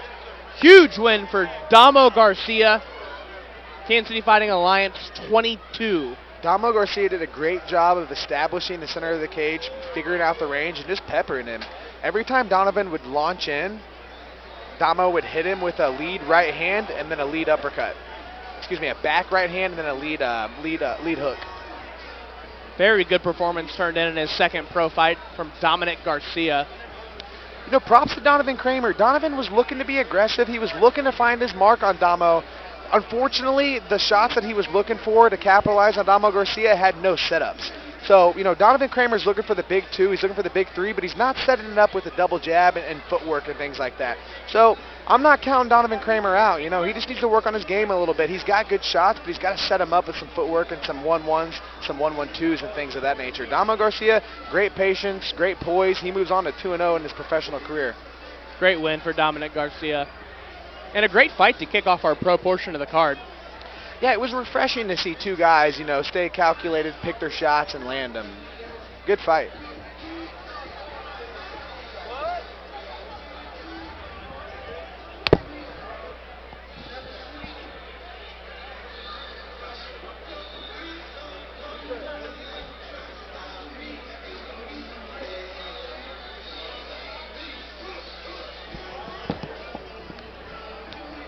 And a shout out to Justin Shankelsaurus for keeping us updated on tonight's broadcast. We appreciate you watching, Justin, as you do every show. Tell your friends about me and Turner Diaz.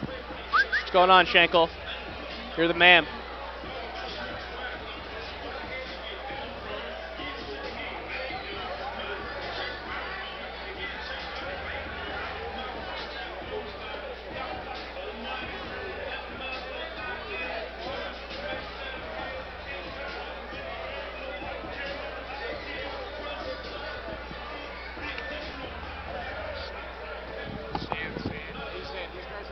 Ladies and gentlemen, this bout has ended at 3 minutes and 4 seconds of round number 1. Your winner by TKO out of the red corner, Dominic Garcia.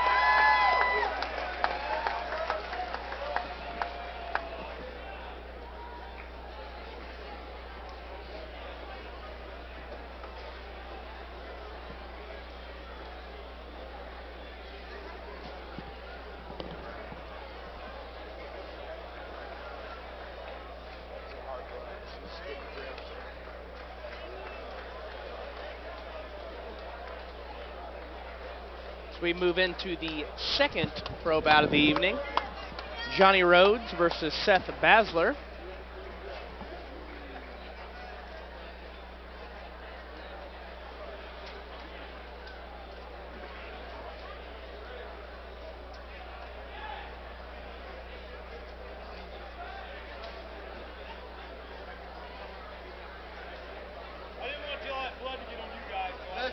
Fighters get ready for bout number 9.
Walking to the cage into the blue corner, Johnnie Rhodes.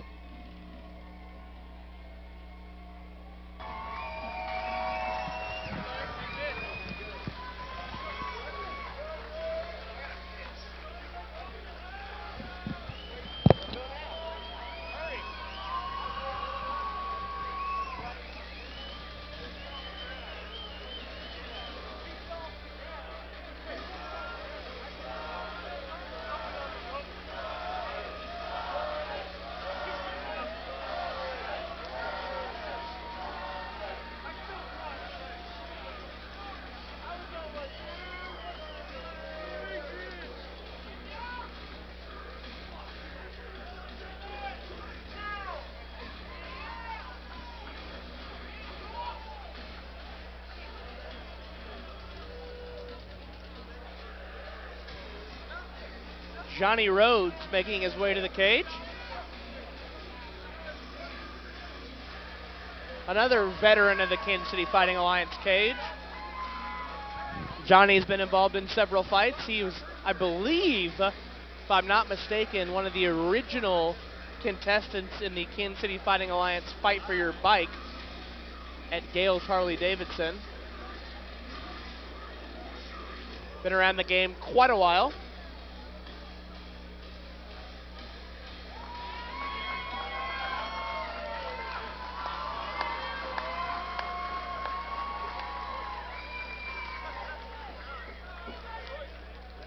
And walking to the red corner, Seth Basler.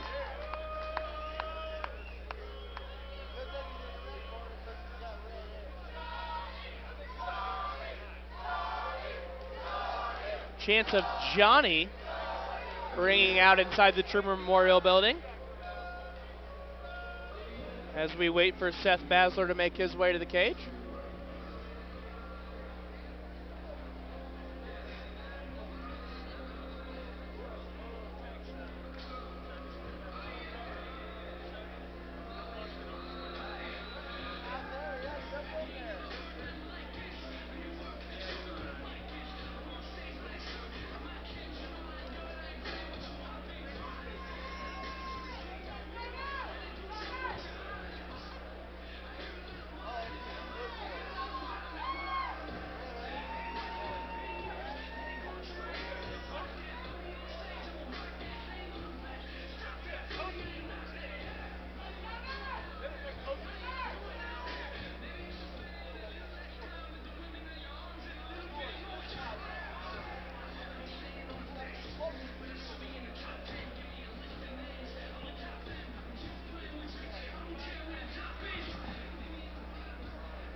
Seth Basler making his way to the cage.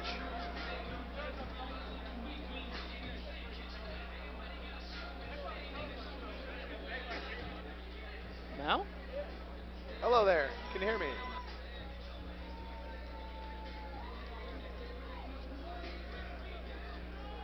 Hello. Shark bait here. Johnny Rhodes versus Seth Basler. Kansas City Fighting Alliance. Lots of experience inside Ladies the and Kansas City gentlemen, Fighting bout Alliance number cage in this 9 is bout. presented by Sterling Bowl, your full-service bowling center with food and drink off of 24 Highway. Introducing first, fighting out of the blue corner, make some noise for Johnny Rhodes.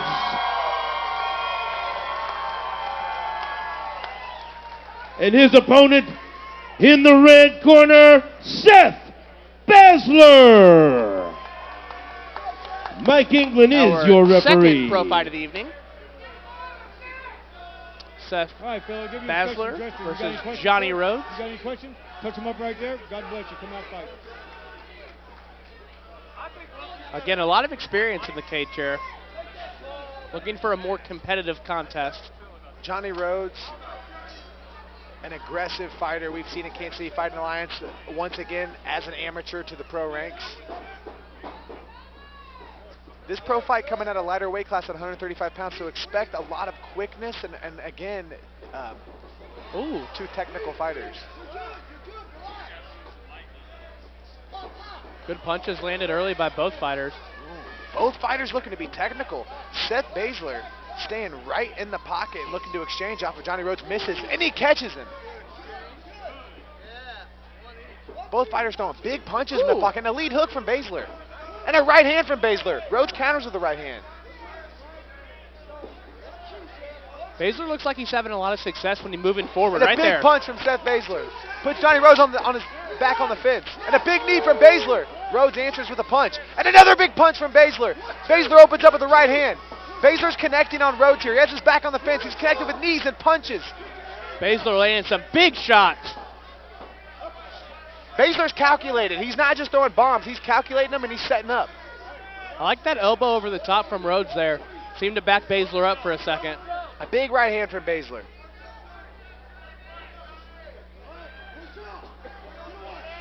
Rhodes counters off of Basler's right hand with a couple hooks there. He looks to be a little bit shook with an inside leg kick. Basler lands another lead hook. Both fighters staying orthodox here and connecting with big shots. Lots of volume early on. Notice the difference in this fight, guys. These guys aren't looking just for the kill. They're looking to establish the range, and then they're looking to kill. A big difference in a high-level mixed martial arts bout like this.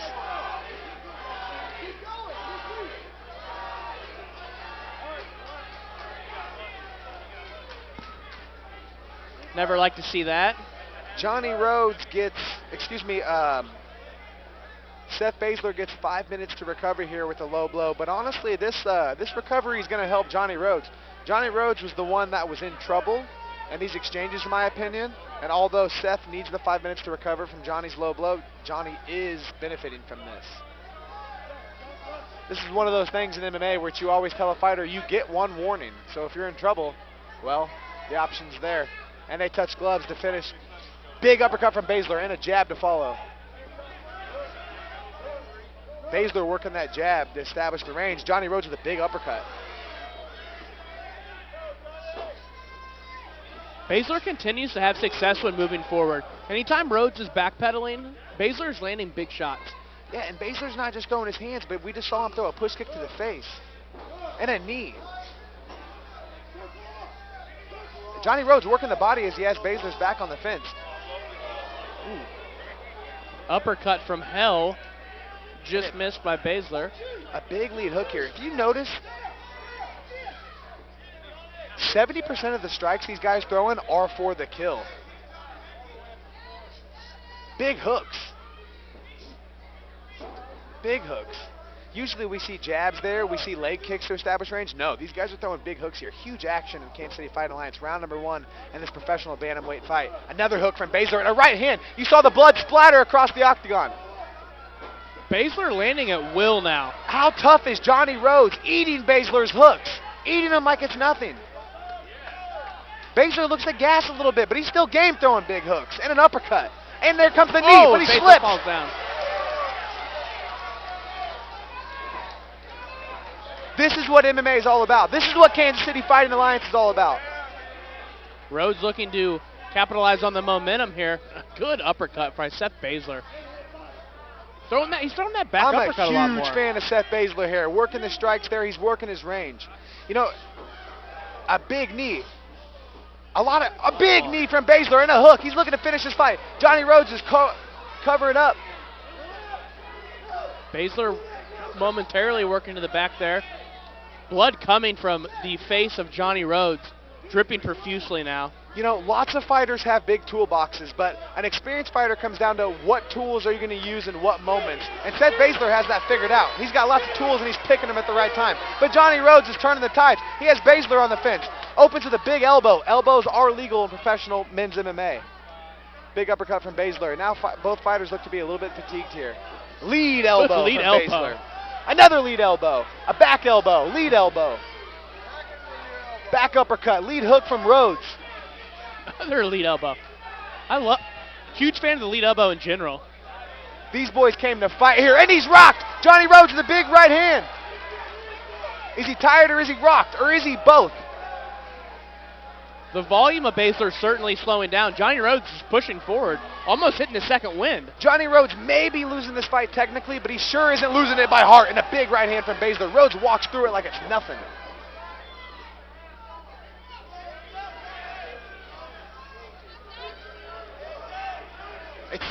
Good takedown from Basler. Might have stole the round there. Maybe. It possibly stole the round. Basler definitely had the bigger punches on the feet, and he just got that takedown. I'm going to give round one to Basler. You know, I'm noticing a couple things from Rhodes. Rhodes is looking to let Basler swing first, and then he's looking to connect afterwards.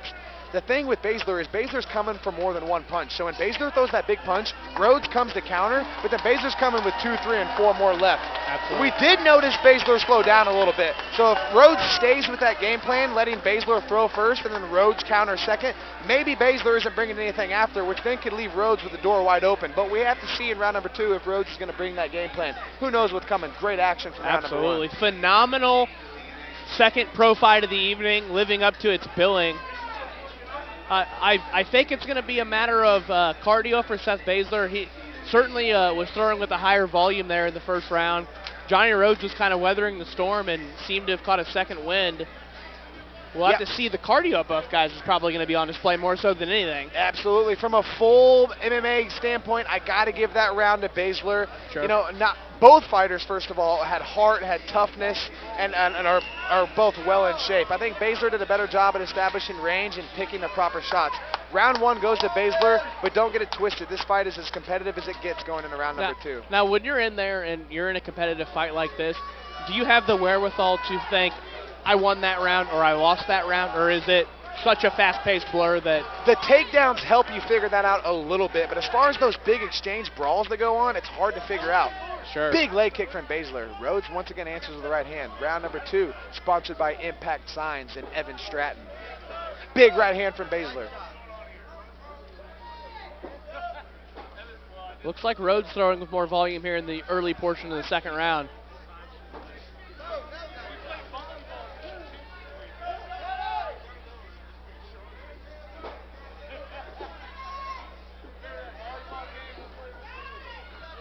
Basler loves that back uppercut. Rhodes still game, looking for that back right hook and still keeping Basler's back on the fence. Big punches from Rhodes. Rhodes is turning the tides. Rhodes catch. Basler finishes the takedown. Well-timed takedown by Basler. He was in trouble. The story's being told here, ladies and gentlemen. When Basler is the hammer, he is dangerous. But what happens when he's the nail? We'll find out here in round number 2. Basler moves to side control. Let's see if Basler can work from top here. We didn't see much of the ground activity in the first round. Johnny Rhodes goes out the back door with that far side underhook, but it looks to get stopped by Basler. Good attempt.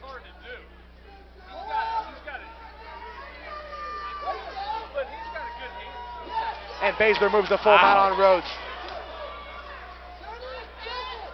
Basler with a body triangle now locked in on Johnny Rhodes. That's going to work here. This is our first truly dominant position of the fight right here. First dominant position in the fight, and the first time that we see these guys actually grappling on the ground. Basler's underneath the neck. He's got a body triangle, and he's fishing underneath that neck. Can he get it? No. Johnny Rhodes spikes him to the mat, but Basler's got the choke. It looks like more of a neck crank right now. I can't tell if that's under. Okay, he's out. Both fighters are very slutty, and he's actually back in. He adjusts to the other hand, and it's wrapped That's up. tight. It's gift wrap. That's Valentine's Day. It's February. He locked it up. Gift wrap choke, and that's all she wrote. Seth Basler. What phenomenal win. Fantastic fight here in Kansas City Fighting Alliance. Awesome fight. Best fight we've seen of the night. Without Best fight question. we've seen in a long time. Without question. A little bit of everything. Seth Basler from start to finish.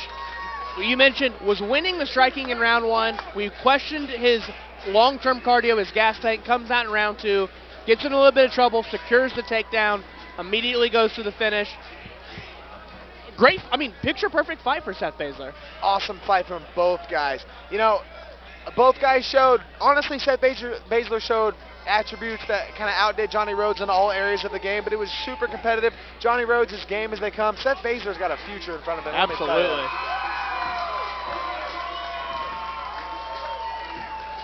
I see on the back of Basler he has a tat that's Boz, so it might be Basler. Basler, let's call him Badass. Yeah, Seth, we Badass. like ya. Yes, sir. Let's hope to see him back in the Kansas City Fighting Definitely Alliance gained a cage. couple of fans here.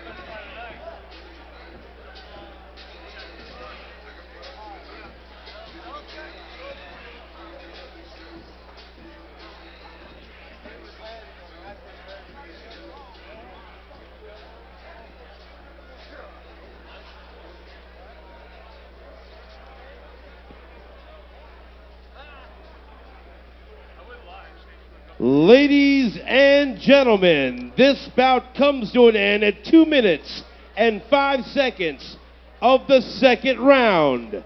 Your winner by tap out via rear naked choke out of the red corner, Seth Basler. Best fight I've seen up close in a long time. Great fight. Both guys, whatever they want in the future with mixed martial arts, it's theirs.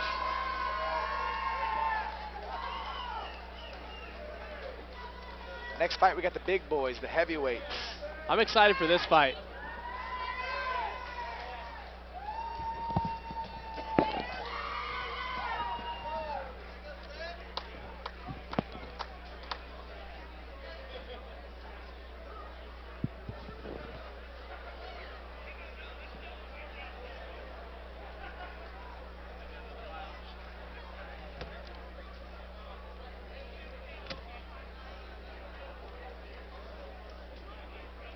Our next bout, the co-main event of the evening, Ryan Debelak versus Kyle Noblitt. Fighters, get ready for bout number 10. You mentioned these are the big boys. What's interesting about both of these guys, although large in stature, both very agile, move around like 85 or 70 pounders. Walking very to excited the cage for this fight. first, into the blue corner, Ryan Debelak.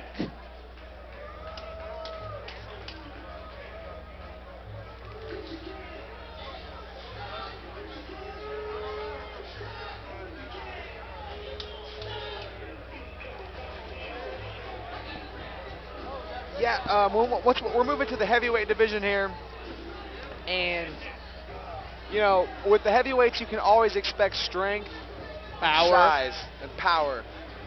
Very rarely does the heavyweight come with agility and speed. Now, I can only speak for Kyle Noblitt personally, training with him at Glory MMA and Fitness. Not only does he bring skill, size, and power to the ring, but he also brings speed and agility. I thought he was a heavyweight that was one of a kind. That's proven to be false. Joe Wooster with Kansas City Fighting Alliance found a big heavyweight in Brian Balak here. Debelak. It doesn't matter. He's a beast. We were talking to Joe Wooster earlier on in the day, and Debelak was actually supposed to be part of a 4-man heavyweight tournament for Legacy Fighting. out of Sioux Falls, South Out Dakota. of Sioux Falls, and fell through and was able to match him up with Kyle Noblitt. Again, great job by Joe Wooster and Scott Cutbirth to find quality fights. Yes, if you guys at home watching want to take a have a good perspective of how big these boys are, just compare these guys to the referee. Then you'll see, oh, Jesus. These guys And are walking big. to the red corner, Kyle Noblitt. It's hard to tell when you just look at them. Compare them to Mike England. These boys are big. They're strong, they're fast, and then they're agile. Who wants it more?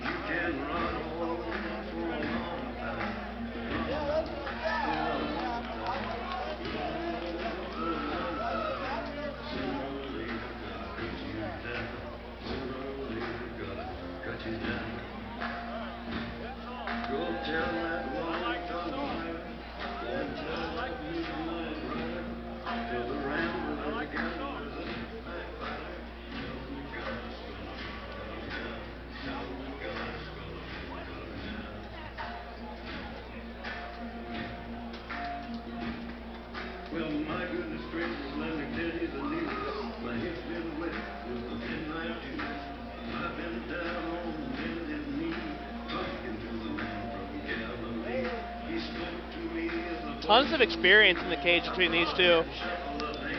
4-1 versus 7-1. Can't ask for a better co-main event. You know, both bringing in impressive records to this bout. A lot of stakes in this fight here.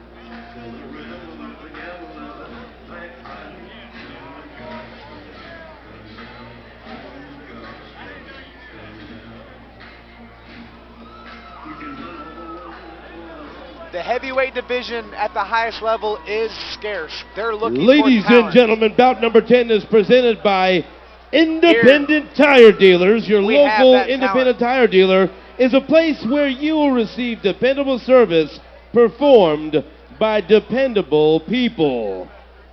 Introducing first, out of the blue corner, Ryan Debelak. And his opponent, fighting out of the red corner, Kyle Noblitt. And here is Mike England. Right here, center of the ring. All right, fellas, give you instructions to dress you. You got any questions, sir? You got any questions, sir? Touch them up right here. God bless you. Come out fighting. Kyle Noblitt 7-1. Ryan Debelak 4-1. Both fighters extremely athletic heavyweights here. The UFC is coming in town April 15th. Could possibly one of these guys put themselves on the radar? Big body kick from Noblitt to open up, and a big overhand from Ryan. Just misses. Noblitt looks to snap him down in a head and arm lock here. Noblitt looking for the guillotine on the fence. And he's hooking the leg. He's got it. At least he feels like he's got it. Momentarily, let's go there. Noblitt uses the head position. Looking to dig underhooks. Both fighters here are just looking to establish where their arms are going to go. They're both looking for underhooks, and they're both looking for little shots to soften each other up. Once again, looking to the body early. This is a huge fight for both guys here. The UFC in the heavyweight division is scarce for talent. The UFC's coming to town. Both guys are from here with solid records. This win is huge for both guys. Noblitt is doing a great job at establishing his forehead with that head position, and he's looking to fish for his underhooks.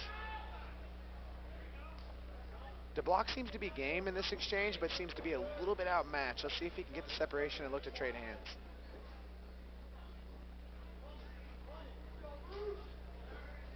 Noblitt looks for the single leg, and he looks to run the pipe.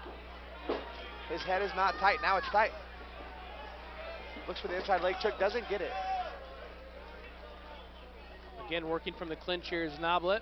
Kyle Noblitt keeping his opponent's back on the fence here. Now, with his arms, you got to look to see if he gets aggressive with the grappling or if he uses his hands to separate and look to punch here. May change levels for a double leg here and gives it up. Big knee from Debelak. These grappling exchanges are grueling here, especially for these big boys. Let's see who looks to slow down first. Both fighters exchanging small shots with the body. They both look to be landing. Noblitt separates, takes the fight to the center.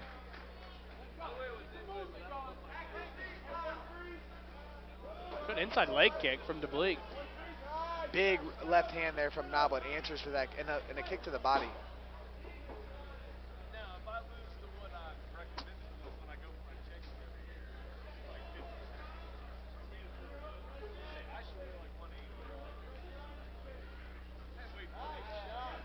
Ryan has an underhook with his left arm.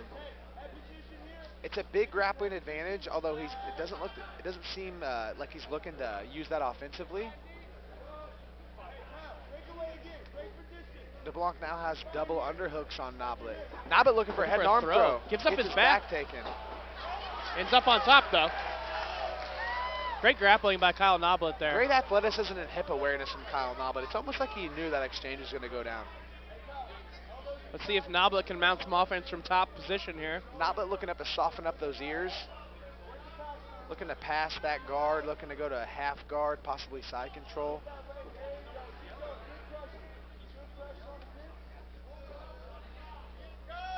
Almost looking for a Noblitt crucifix pinning down that arm here. with his left leg. It's a crucifix from half guard. Noblitt keeping it cool with that far side underhook, and his left arm is doing damage. And he's comfortable here. There's as Debelak replaces. Noblitt in full control from top position Noblitt here. landing good hammer fists. Those aren't going to finish a fighter, but that's definitely going to make your day uncomfortable. Noblitt passes the half guard. His right knee looks to be working through to side control. Noblitt moves to north-south position. Noblitt is heavy on top. Looked like Debelak was going to try to scramble and get up there, but Noblitt just a phenomenal job of controlling his body. Smack in the face.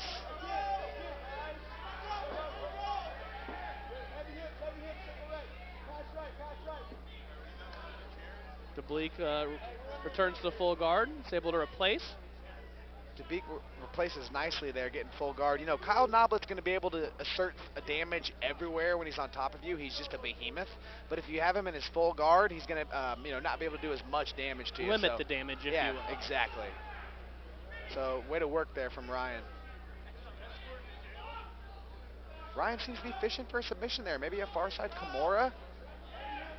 Great job of Noblitt's passing by Noblitt. Right into side control.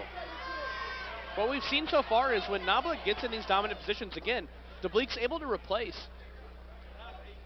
Noblitt hasn't been able to amount a ton of damaging offense, but like you said, these peppering shots over time add up without question. You know, those peppering shots, and Noblitt is heavy. Noblitt's heavier than 3 car payments and 3 house payments backed up behind you. True. Big elbows from Noblitt to end round number 1. Great round turned in by both these big boys. You notice the difference between the pros and the amateurs? Absolutely.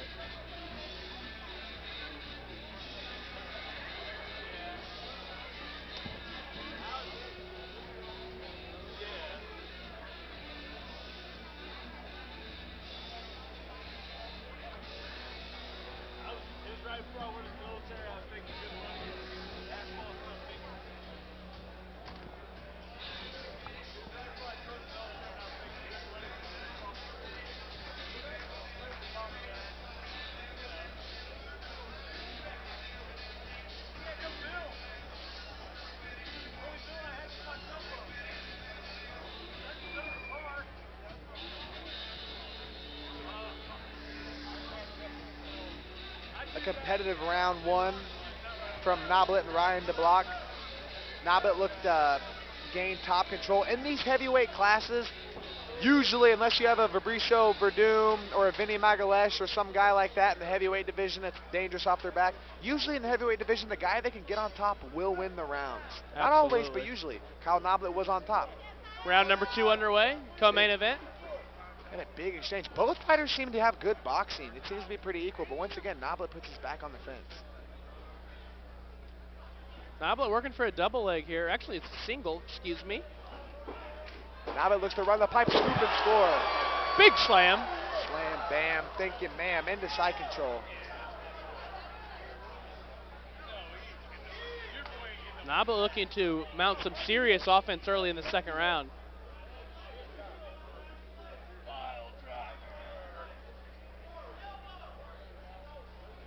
As he moves into mount. Noblitt moves into full mount. Notice Noblitt using his hips for the weight there. Everyone's focused on the chest, focused on the head. Watch Noblitt's hips. They're like grapevines. They're glued down on you. They're not going anywhere.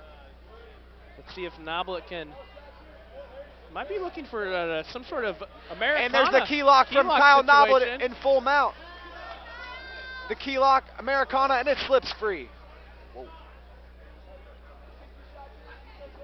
And great job again by Ryan Debelak. Out the front. Oh, and then there goes the guillotine. attempt. Noblitt, nice transition here. That looks deep, but they are That'll sweaty. do it. There's the tap. Kyle Noblitt. Great transition there. Kyle Noblitt looks for the Americana or the key lock. Depends on where you're from here. North, who's south, teaching come on.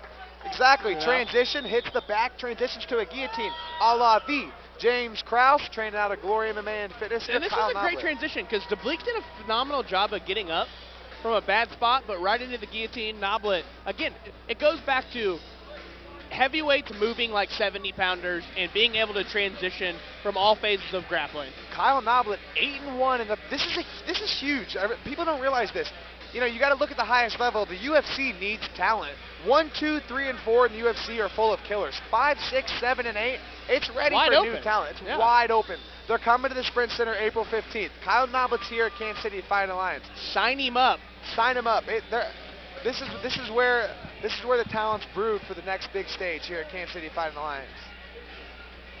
Phenomenal co-main event. So far, all of our pro fights have lived up to the billing. Seen a little bit of everything here tonight as we transition to the main event.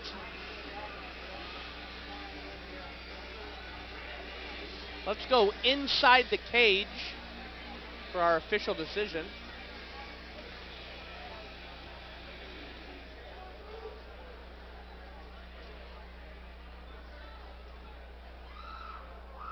Ladies and gentlemen, this bout comes to an end at 1 minute and 17 seconds of the second round. Your winner by tap out via guillotine choke out of the red corner, Kyle Noblitt.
Ladies and gentlemen, it's time for the main event of the evening. A bout for the KCFA Featherweight Championship.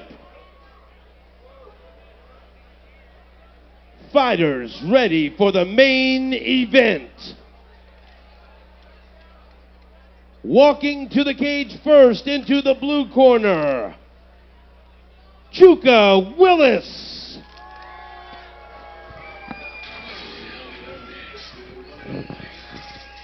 Our main event of the evening, main event fighters making their way to the cage.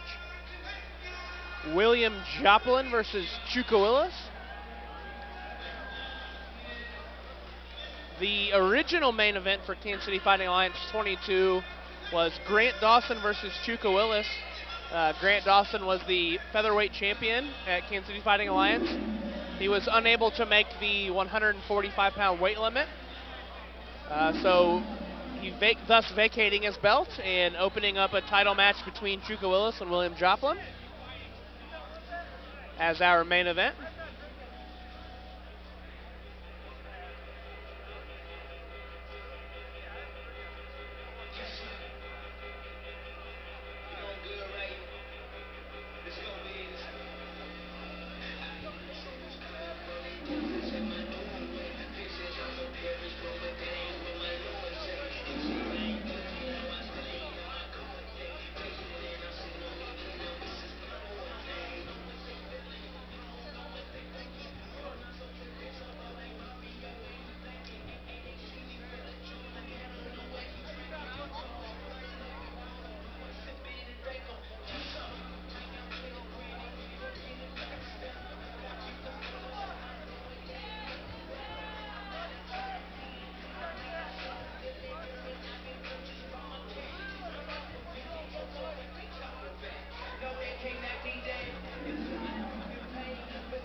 Chucka Willis making his way into the Kansas City Fighting Alliance cage.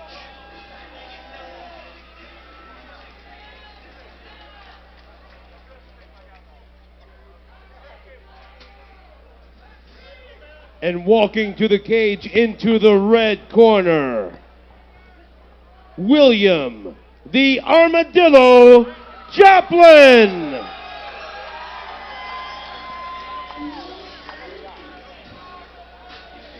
William Joplin making his way to the cage.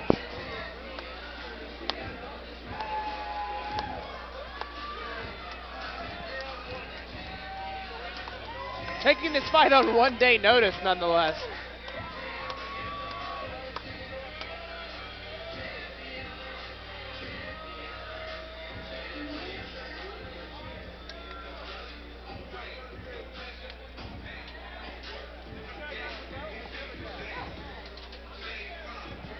William Joplin versus Chucka Willis.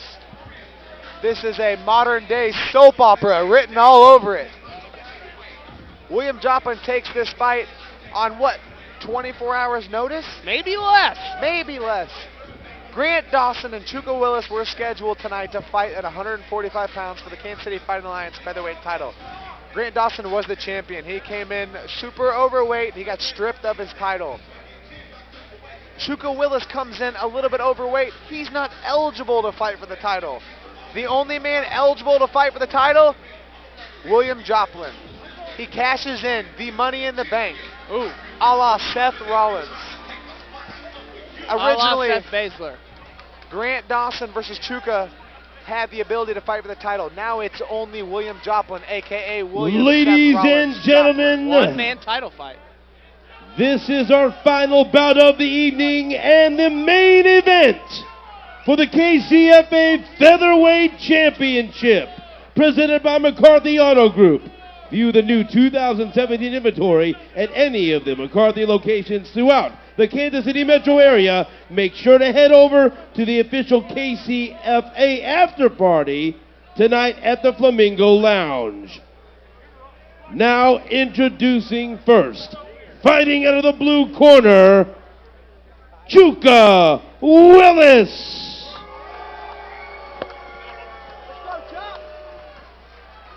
And standing across the cage, fighting out of the red corner, William the Armadillo Joplin. This fight is fascinating. Chucka Willis Mike is England is super your athlete. referee. Good. Both guys are well-rounded everywhere. This is a high-level mixed martial arts fight. Both guys have good kickboxing. Both guys have good wrestling. Both guys have good jiu-jitsu. Absolutely. Let's see who can establish the center and look to take control. This is a It's the 3-round fight, KCFA not a Featherweight 5-round fight. Championship. Let's go! This is the main event at Kansas City Fighting Alliance. Thank you for hanging on this long. Let's get underway. Both fighters touch gloves at the center. Respect for taking this on short notice. Round number 1. Both fighters exchanging jabs and inside leg kicks to establish the range. Joplin loves that inside leg kick. Chucka Willis doing a good job at establishing that lead jab.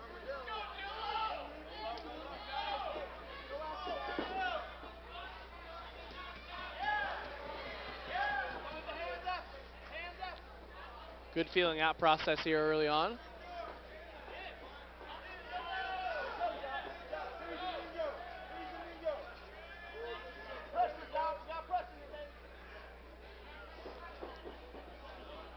Chucka, good straight right hand by Chucka. It appears to be much longer, and obviously using that jab. But Joplin's not afraid to stand in the pocket, and he loves to use that inside leg kick as his entry point, if you will. Absolutely, and I noticed with Joplin's outside leg kick, which once again we just saw there, it looks like he's not going to the thigh, but he's looking for the outside of the calf there, which the moral of the story, both fighters are just looking to establish small range shots, but not that one, a big cross from Chucka Willis there. Big body kick from Chucka Willis. Both fighters seem to be opening up a little bit here with bigger shots.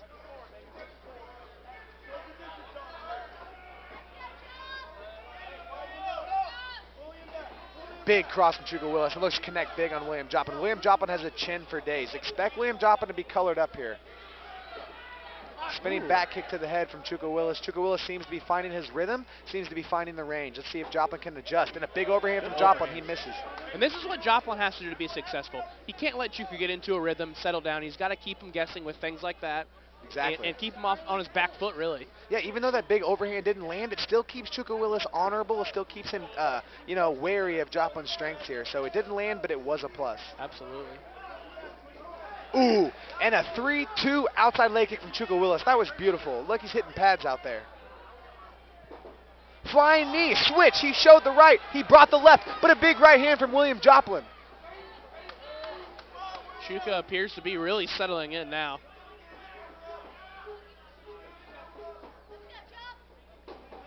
A jab to the body from Chucka Willis. You know, Chucka Willis does a good job at, he's showing that he'll open up with big strikes and a big 1-2 there. He'll open up with big strikes and put himself vulnerable, but he goes right back to his technical stance. I'm guarding my chin, taking a risk. Guarding my chin, taking a risk, and a big push kick to the body there. Beautiful push kick. Oh, Joplin needs a big jab there, a stiff jab. That would hurt most people, but it probably didn't hurt William Joplin. And Chucka's doing a good job of not letting Joplin even be in range to strike. Big head kick from Chucka Willis. Joplin barely blocks it. That's on Joplin's mind there.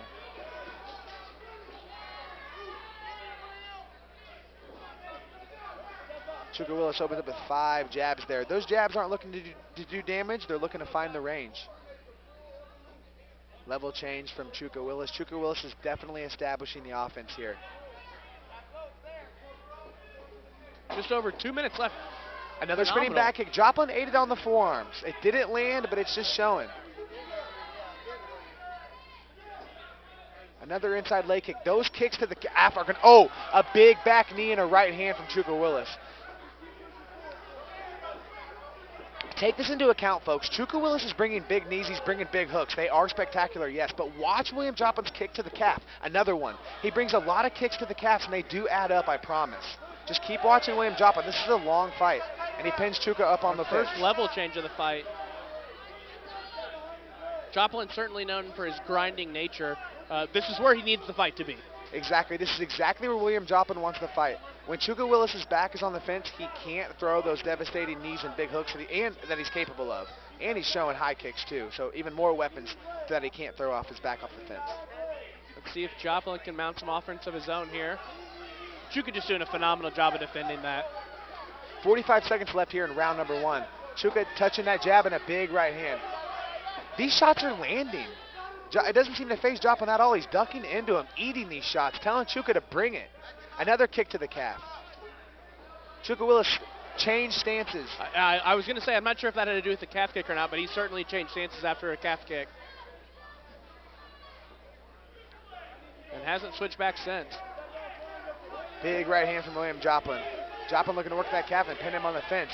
Joplin's got both legs scooped up. Let's see if he can finish here. This would be a big takedown for William Joplin. 9 seconds in the round. Let's see if Willis can fight this off. Bell's gonna ring. Takedown or not? Round 1 to round 1 to Chucka Willis. Chucka established the range with those jabs. He landed devastated jabs and he landed rangefinder jabs. He also landed big hooks, knees, and kicks. Round 1 to Chucka Willis. Joplin did a good job though at pushing the pace and being defensive. So Joplin's in this fight. Absolutely. And it's exactly what we talked about. When Chucka can settle down and he can find his range and keep Joplin at range, he's going to be offensive all day. He can throw the spinning kicks. He can throw the big overhands. Joplin has to do a better job of limiting the ability for Chucka to stand still and throw shots at will. Yeah, absolutely. As we expected, a great competitive main event here. William Joplin is always game. Took this fight on 24 hours notice. Chucka Willis is a game, high-level professional.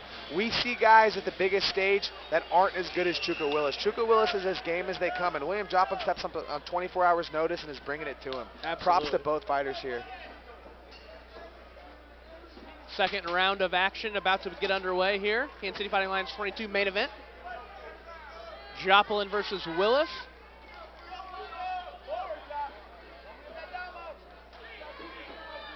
Heavy dose of the jab early in the second round from Willis. Chucka Willis looks to put Joplin's back on the fence, landed big knees and an elbow from the tie clinch. This is where we question, how does William Joplin do with his back on the fence? He's usually the bully. Looks like a little cut open up on the bridge of the nose of William Joplin. Maybe the forehead. Joplin throws the kick, Chucka catches it and lands the right hand strictly to the nose. Can't see where that blood's coming from, but it looks like it is in the eye of William Joplin.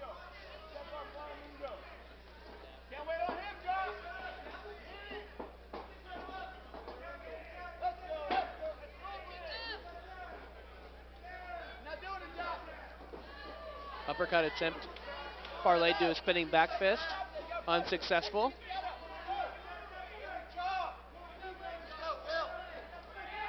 A big 1-2 from Chucka Willis. Chucka's starting to find a home for that right hand.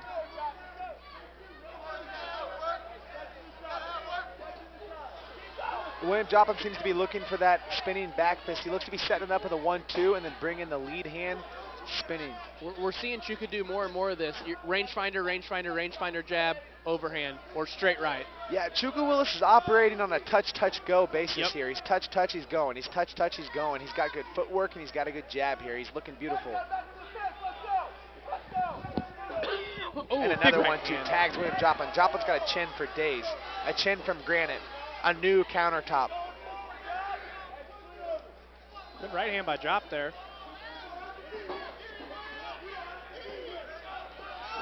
Chucka Willis with an underhook scoops William Joplin and puts his back on the fence here. It looks like the tides are turning. Chucka Willis is writing the story here. The first chapter was sketchy.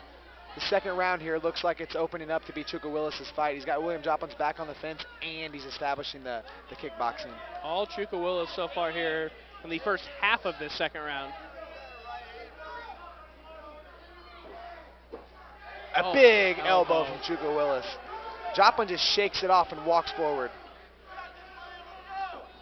A big 1-2. right You hand. could hear it. William Joplin has a granite chin.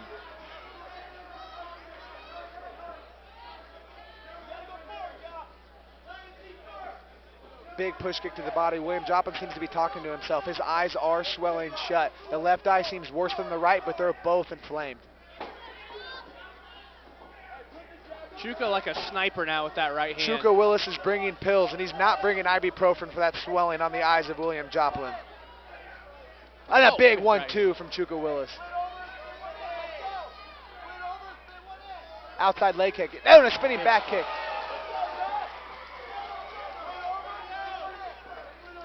And an outside leg kick. Chucka Willis is working the kicking game. Now, big right hand from William Joplin. Joplin's still dangerous. Chucka Willis scoops him up.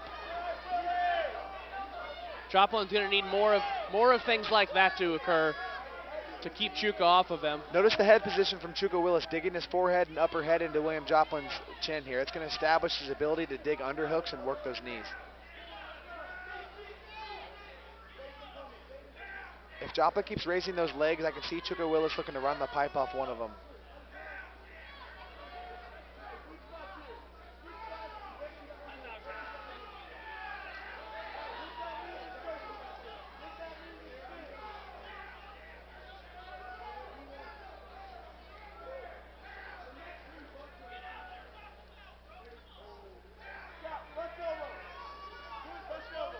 William Joplin's right eye is swollen. It is huge, and a big left elbow doesn't make it any better. Joplin's eye is tanked. A big head kick from Chucka Willis.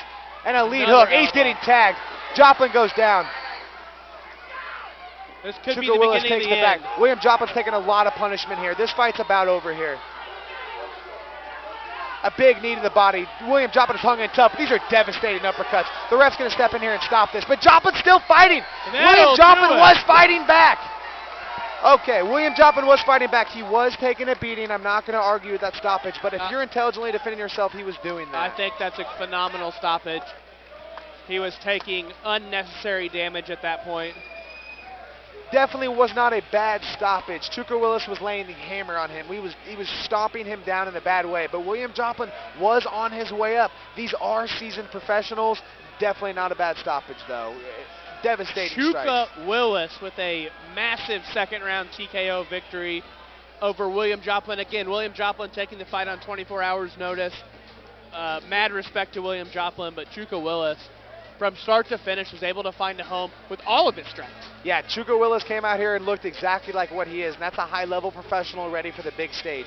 He's now 9-3 as a professional, showed everything it takes to be a high-level pro, and shut down a gritty, tough veteran in William Joplin and got the stoppage, which, as we've seen in William Joplin's career, many tough fighters haven't been able to do. Absolutely. Another great show thrown on by Joe Wooster, James Krause, and Kansas City Fighting Alliance. It is my man, Turner Davis. I am Anthony Sharkbait Gutierrez. We are out of here. Join us next time for Kansas City Fighting Alliance 23.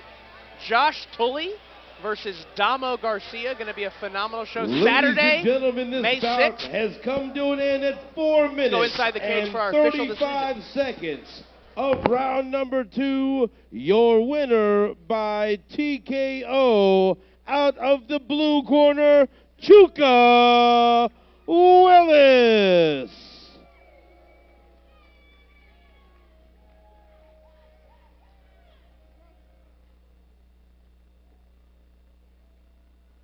Alliance, thank you again for joining us. Kansas City Fighting Alliance 22. See you next time. Ladies and gentlemen, thank you for coming out to KCFA 22. Make sure you head over to the official KCFA after party at the Flamingo Lounge. Please drive safely and have a great night. We'll see you at the next fight on May 6th, right here for KCFA 23. Thank you, and good night.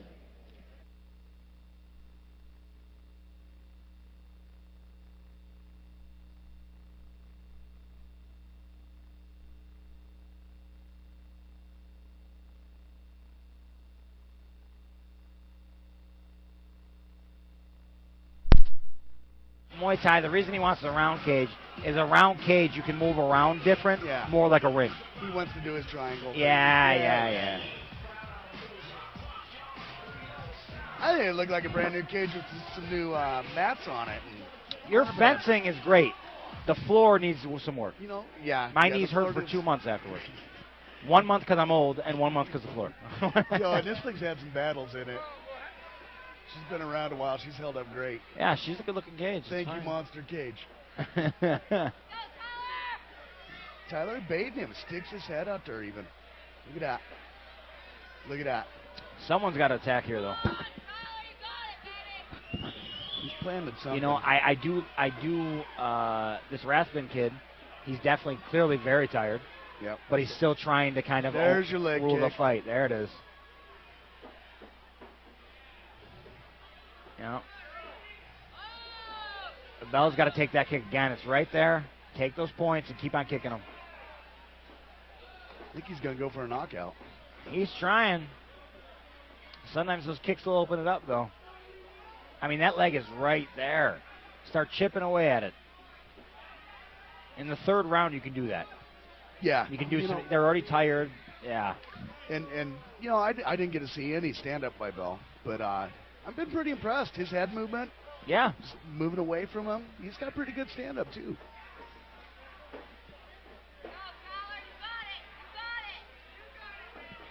Oh, that's a nice little trade. He answered right back with one. I think he's trying to turn it up here. You know, yeah, Bell's looking to shock him again. But I don't know if he has enough energy right now to do what he's trying to do.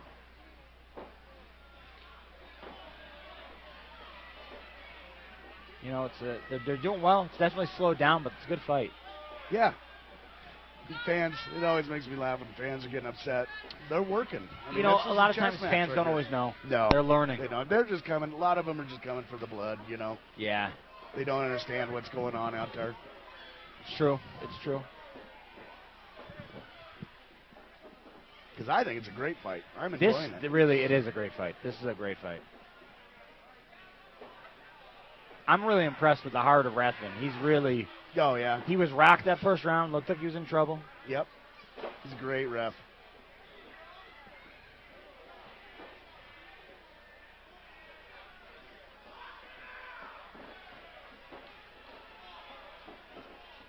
Oh. Did a good job moving away from it. That one would have stung. You know, I think you should double up that jab. Oh, there you go. Now, he gets a takedown here, he cements the win. Yeah. As long as he doesn't get KO'd, he he cements this win. There you go. So that's a welcome back fight for a 9-2 fighter. Yep. And he really, he didn't fight a bum. He fought a good guy. Yeah. Oh. It's a good fight. That was a great fight.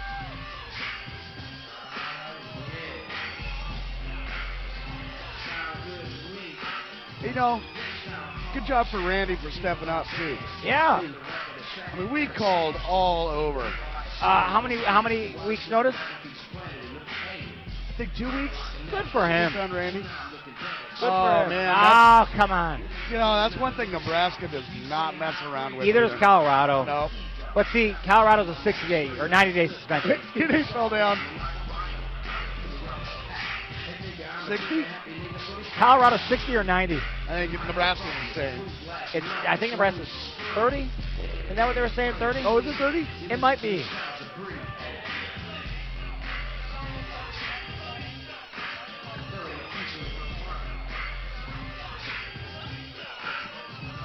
Yeah, I mean, I think that you think it was 3 rounds to none or 2-1? I think it's 3 to none. 3 to none. Yeah. Yeah. He clipped him in that first right out of the gate. Very true. The groundwork he dominated. Takedown. Takedown in the third round. Did a lot of backing up in the third round. Let's see what happens. Yeah.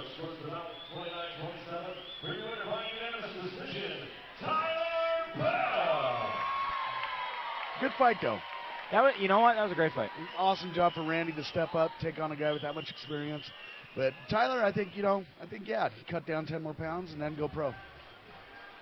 Yeah, I mean, as good as he looked at 145, yeah, I mean, he really did look good. Yeah. Especially.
Making her way to the Bureau Wireless Steel Cage and finding out the Rihanna's Auto Blue Corner. Tanika, the Tank Waldra. They call it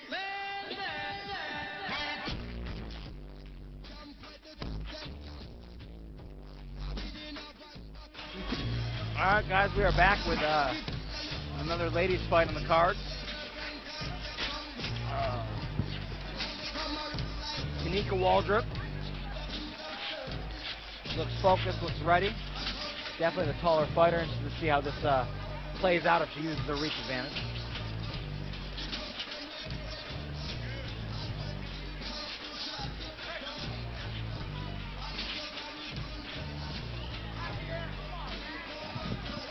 So I went and tried to check in with Jay on Tanika. Okay. Said, yeah, she's got a very illustrious background in boxing, but they won't talk about it. Said they just won't. You know, I'm interested because Tanika, you know, she has a great record, but she hasn't fought anybody. Yeah. And I'm interested to see And I was talking to Paul about it too, her coach, and just I was interested for her to. When I asked him, when is she gonna fight somebody? Because I think she'll do well, but I want to see it. Right. Because you never know. Some people look great, and then all of a sudden they fall apart. Well, and I know that Paul wanted Nika challenged, so Jason set up Tanika. Okay. Now, everybody said at home, Tanika did not make weight. So if Tanika wins, she will not get the belt. If Nika wins, she gets the belt. You know, it's a serious issue. It's a serious issue with weight cuts, but especially in women's MMA right now. Yes. They're missing a lot of weight, and it's a problem, man. You know, the truth is, as a professional, that's all we're asked to do is make weight. Yeah.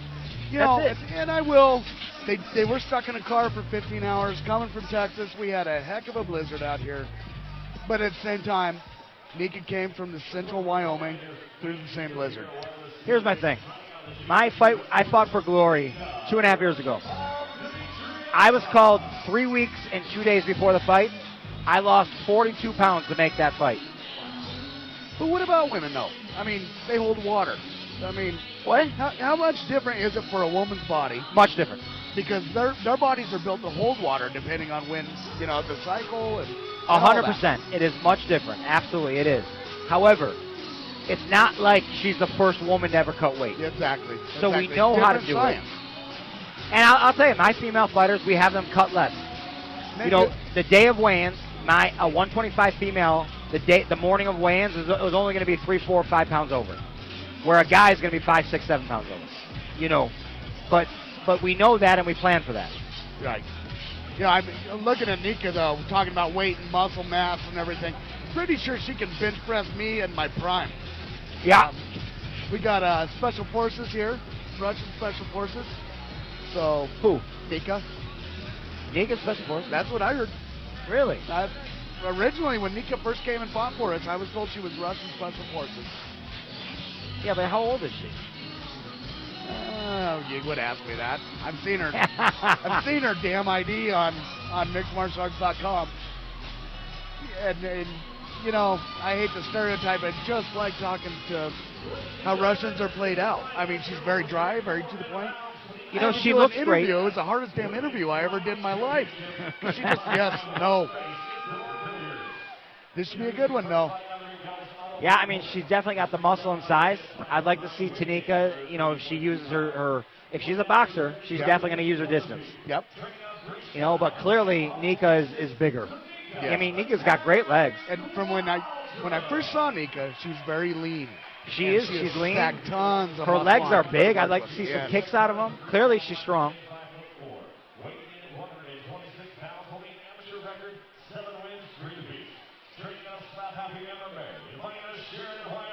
And I know that she's the slap happy big name. Yes. And look at the fans for she's only fought here once. If the fans like how you fight, they're on your side. And I know Tanika was very upset with herself last night at weigh-ins. That does mean something, though. Oh, wow. Okay. She is not joking. And Nika doesn't even change. I mean, she just keeps her face I like calm. Tanika's aware that she doesn't want to go to the ground.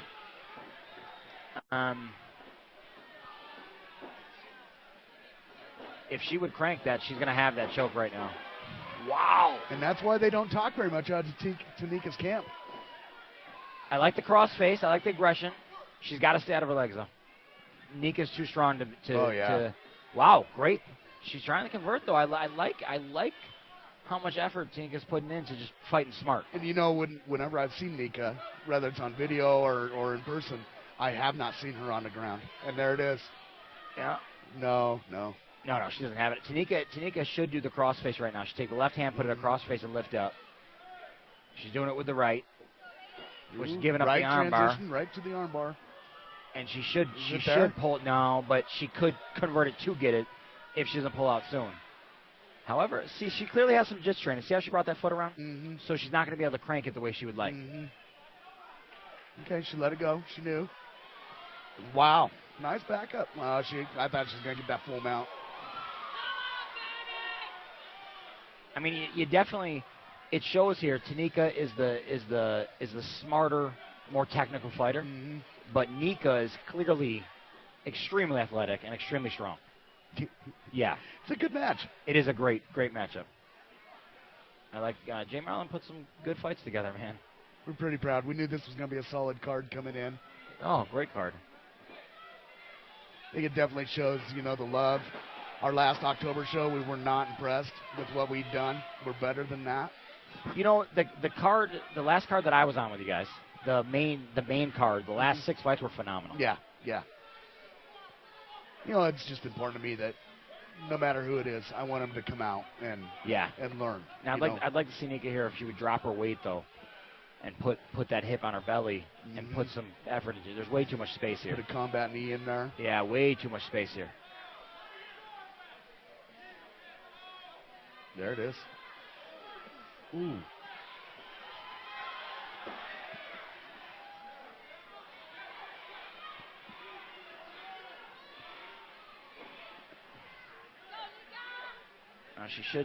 Tanika should take this leg and push back on it. Which she's doing. There you go.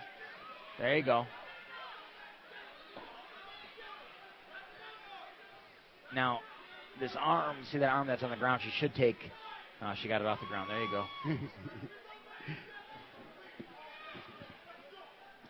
I think right now it's really anybody's round to take. Look at that.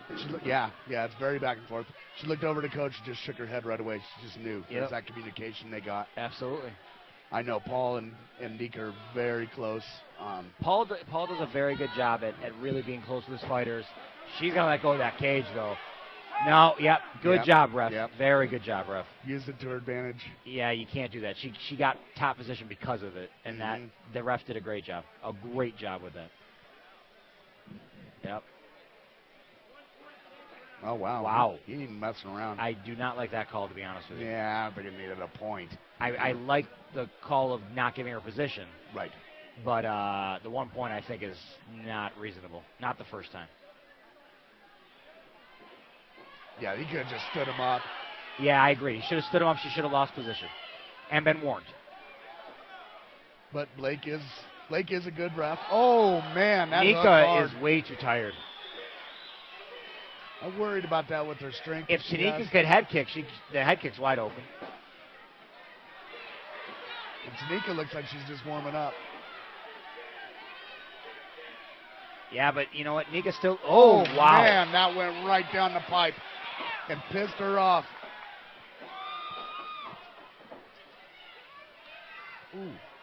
Ooh. You know what, though? This is exactly what I wanted to see. I wanted to see Nika fight somebody. Yeah. That's what Paul wanted. And the thing is, she is, and it's showing. She's not quite ready to fight somebody yet. Yep. She's just a little... Because now to pull this off, she's going to have to knock her out. Because Tanika's energy level is way higher. How do you see that round going? Tanika. Yeah. Ring girl ran into the ref. I think not only do I give it to Tanika, but if you look right now, Nika is already not quite defeated, but she's discouraged. Yes. She looks worn. She's tired. And if I know Nika, she's going to go into anger. Yeah, she's looking at Paul for help. Like, hey, you need to do something. Where Tanika looks more like she's just going through the motions. She's been here before. And I think Tanika's just warming up. Yeah, she did seem... The problem is, I still feel, though, that although she's winning, Nika still seems to have knockout power. Oh, yeah. So I'd like to see how much longer that's going to last. And I don't think Nika's going to give up either. No. I mean, no. I think Nika could be about ready to pass out from being gassed, and she's going to come for it. I don't like her putting her face up and yeah. That's not a smart way to fight. You know what I mean? That's not a smart. Well, I didn't even see it. It was a kick to the box. That probably wasn't the right word to use, but I'm hilarious. Oh man. That's rough, man. Yeah, groin kick. Yeah.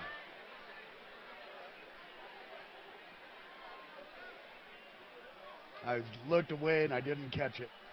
You're doing the right thing. I like Jets. You know, I'll tell you though.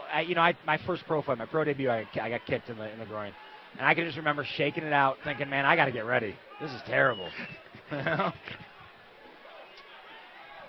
Yeah, Nika's trying to fight with that hand down. Oh.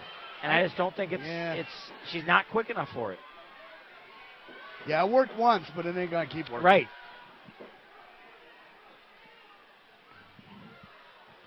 And Tanika just got her underhook. Oh, yeah.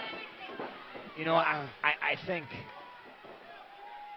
man, it shows just how athletic and strong Nika is. However, she's in a situation where she's fighting somebody who's fundamentally a better fighter. Yep. Yeah. And the reality is, at this level, higher up amateur pro, you got to be both not only athletic and strong, but you got to be technical as well. Oh. 3 strong elbows. But this is what you were talking about, the heart of Nico. Look at this. Yeah, she ain't gonna give up.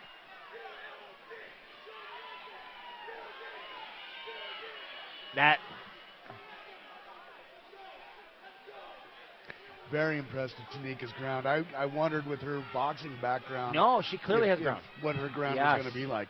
It's been very smooth. Very controlled. I'm impressed with Nika putting up with what she's putting up with. I'm impressed with her heart. We had a wardrobe malfunction under there. Nika had to fix it. Did it very smoothly.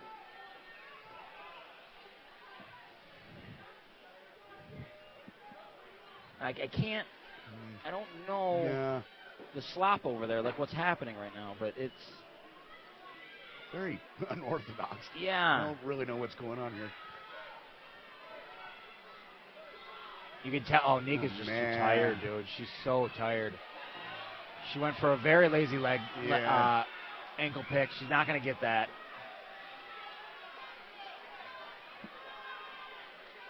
Yeah, I don't even know if she knows what she's doing right now.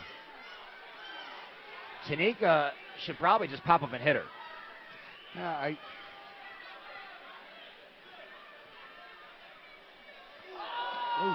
set her up, waiting for her to come up. Nika's way too tired. Her conditioning's way down. Which is surprising. I don't know if it's the elevation change. They're from Sheridan. It can't be that different. Yeah, I just think her conditioning is down. She's not used to being in these long fights.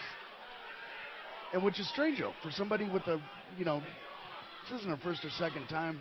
No, fighting, but I believe she wins her fights pretty early usually, right? Yeah. And like I said, she typically is much better than the people she's fighting.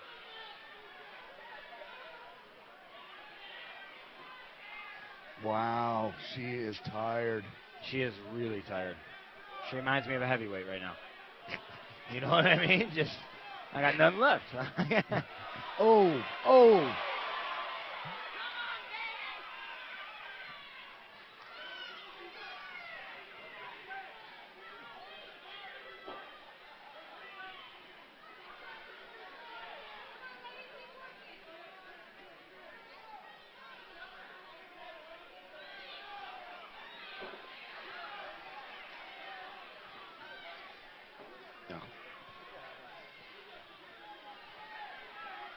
Yeah. Now Tanika should almost sprawl out right now. Get those legs back and sprawl out. I mean, it can't be that hard to try to get up into a mount. No, she should have done it more there.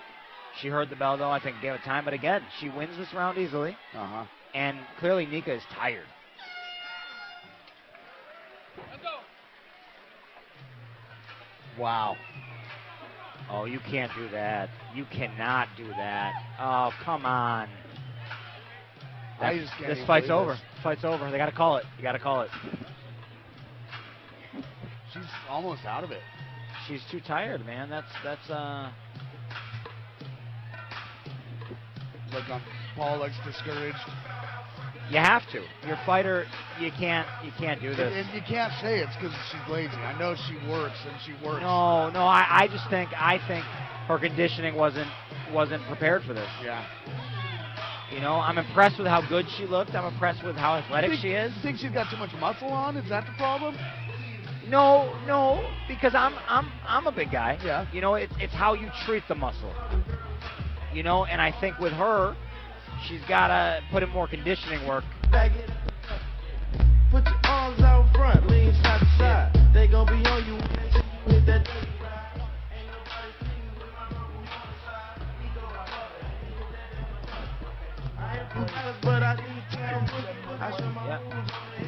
Once again, So look, Nika's out. She's out. wow. She wasn't breathing, and I think she passed out from not breathing.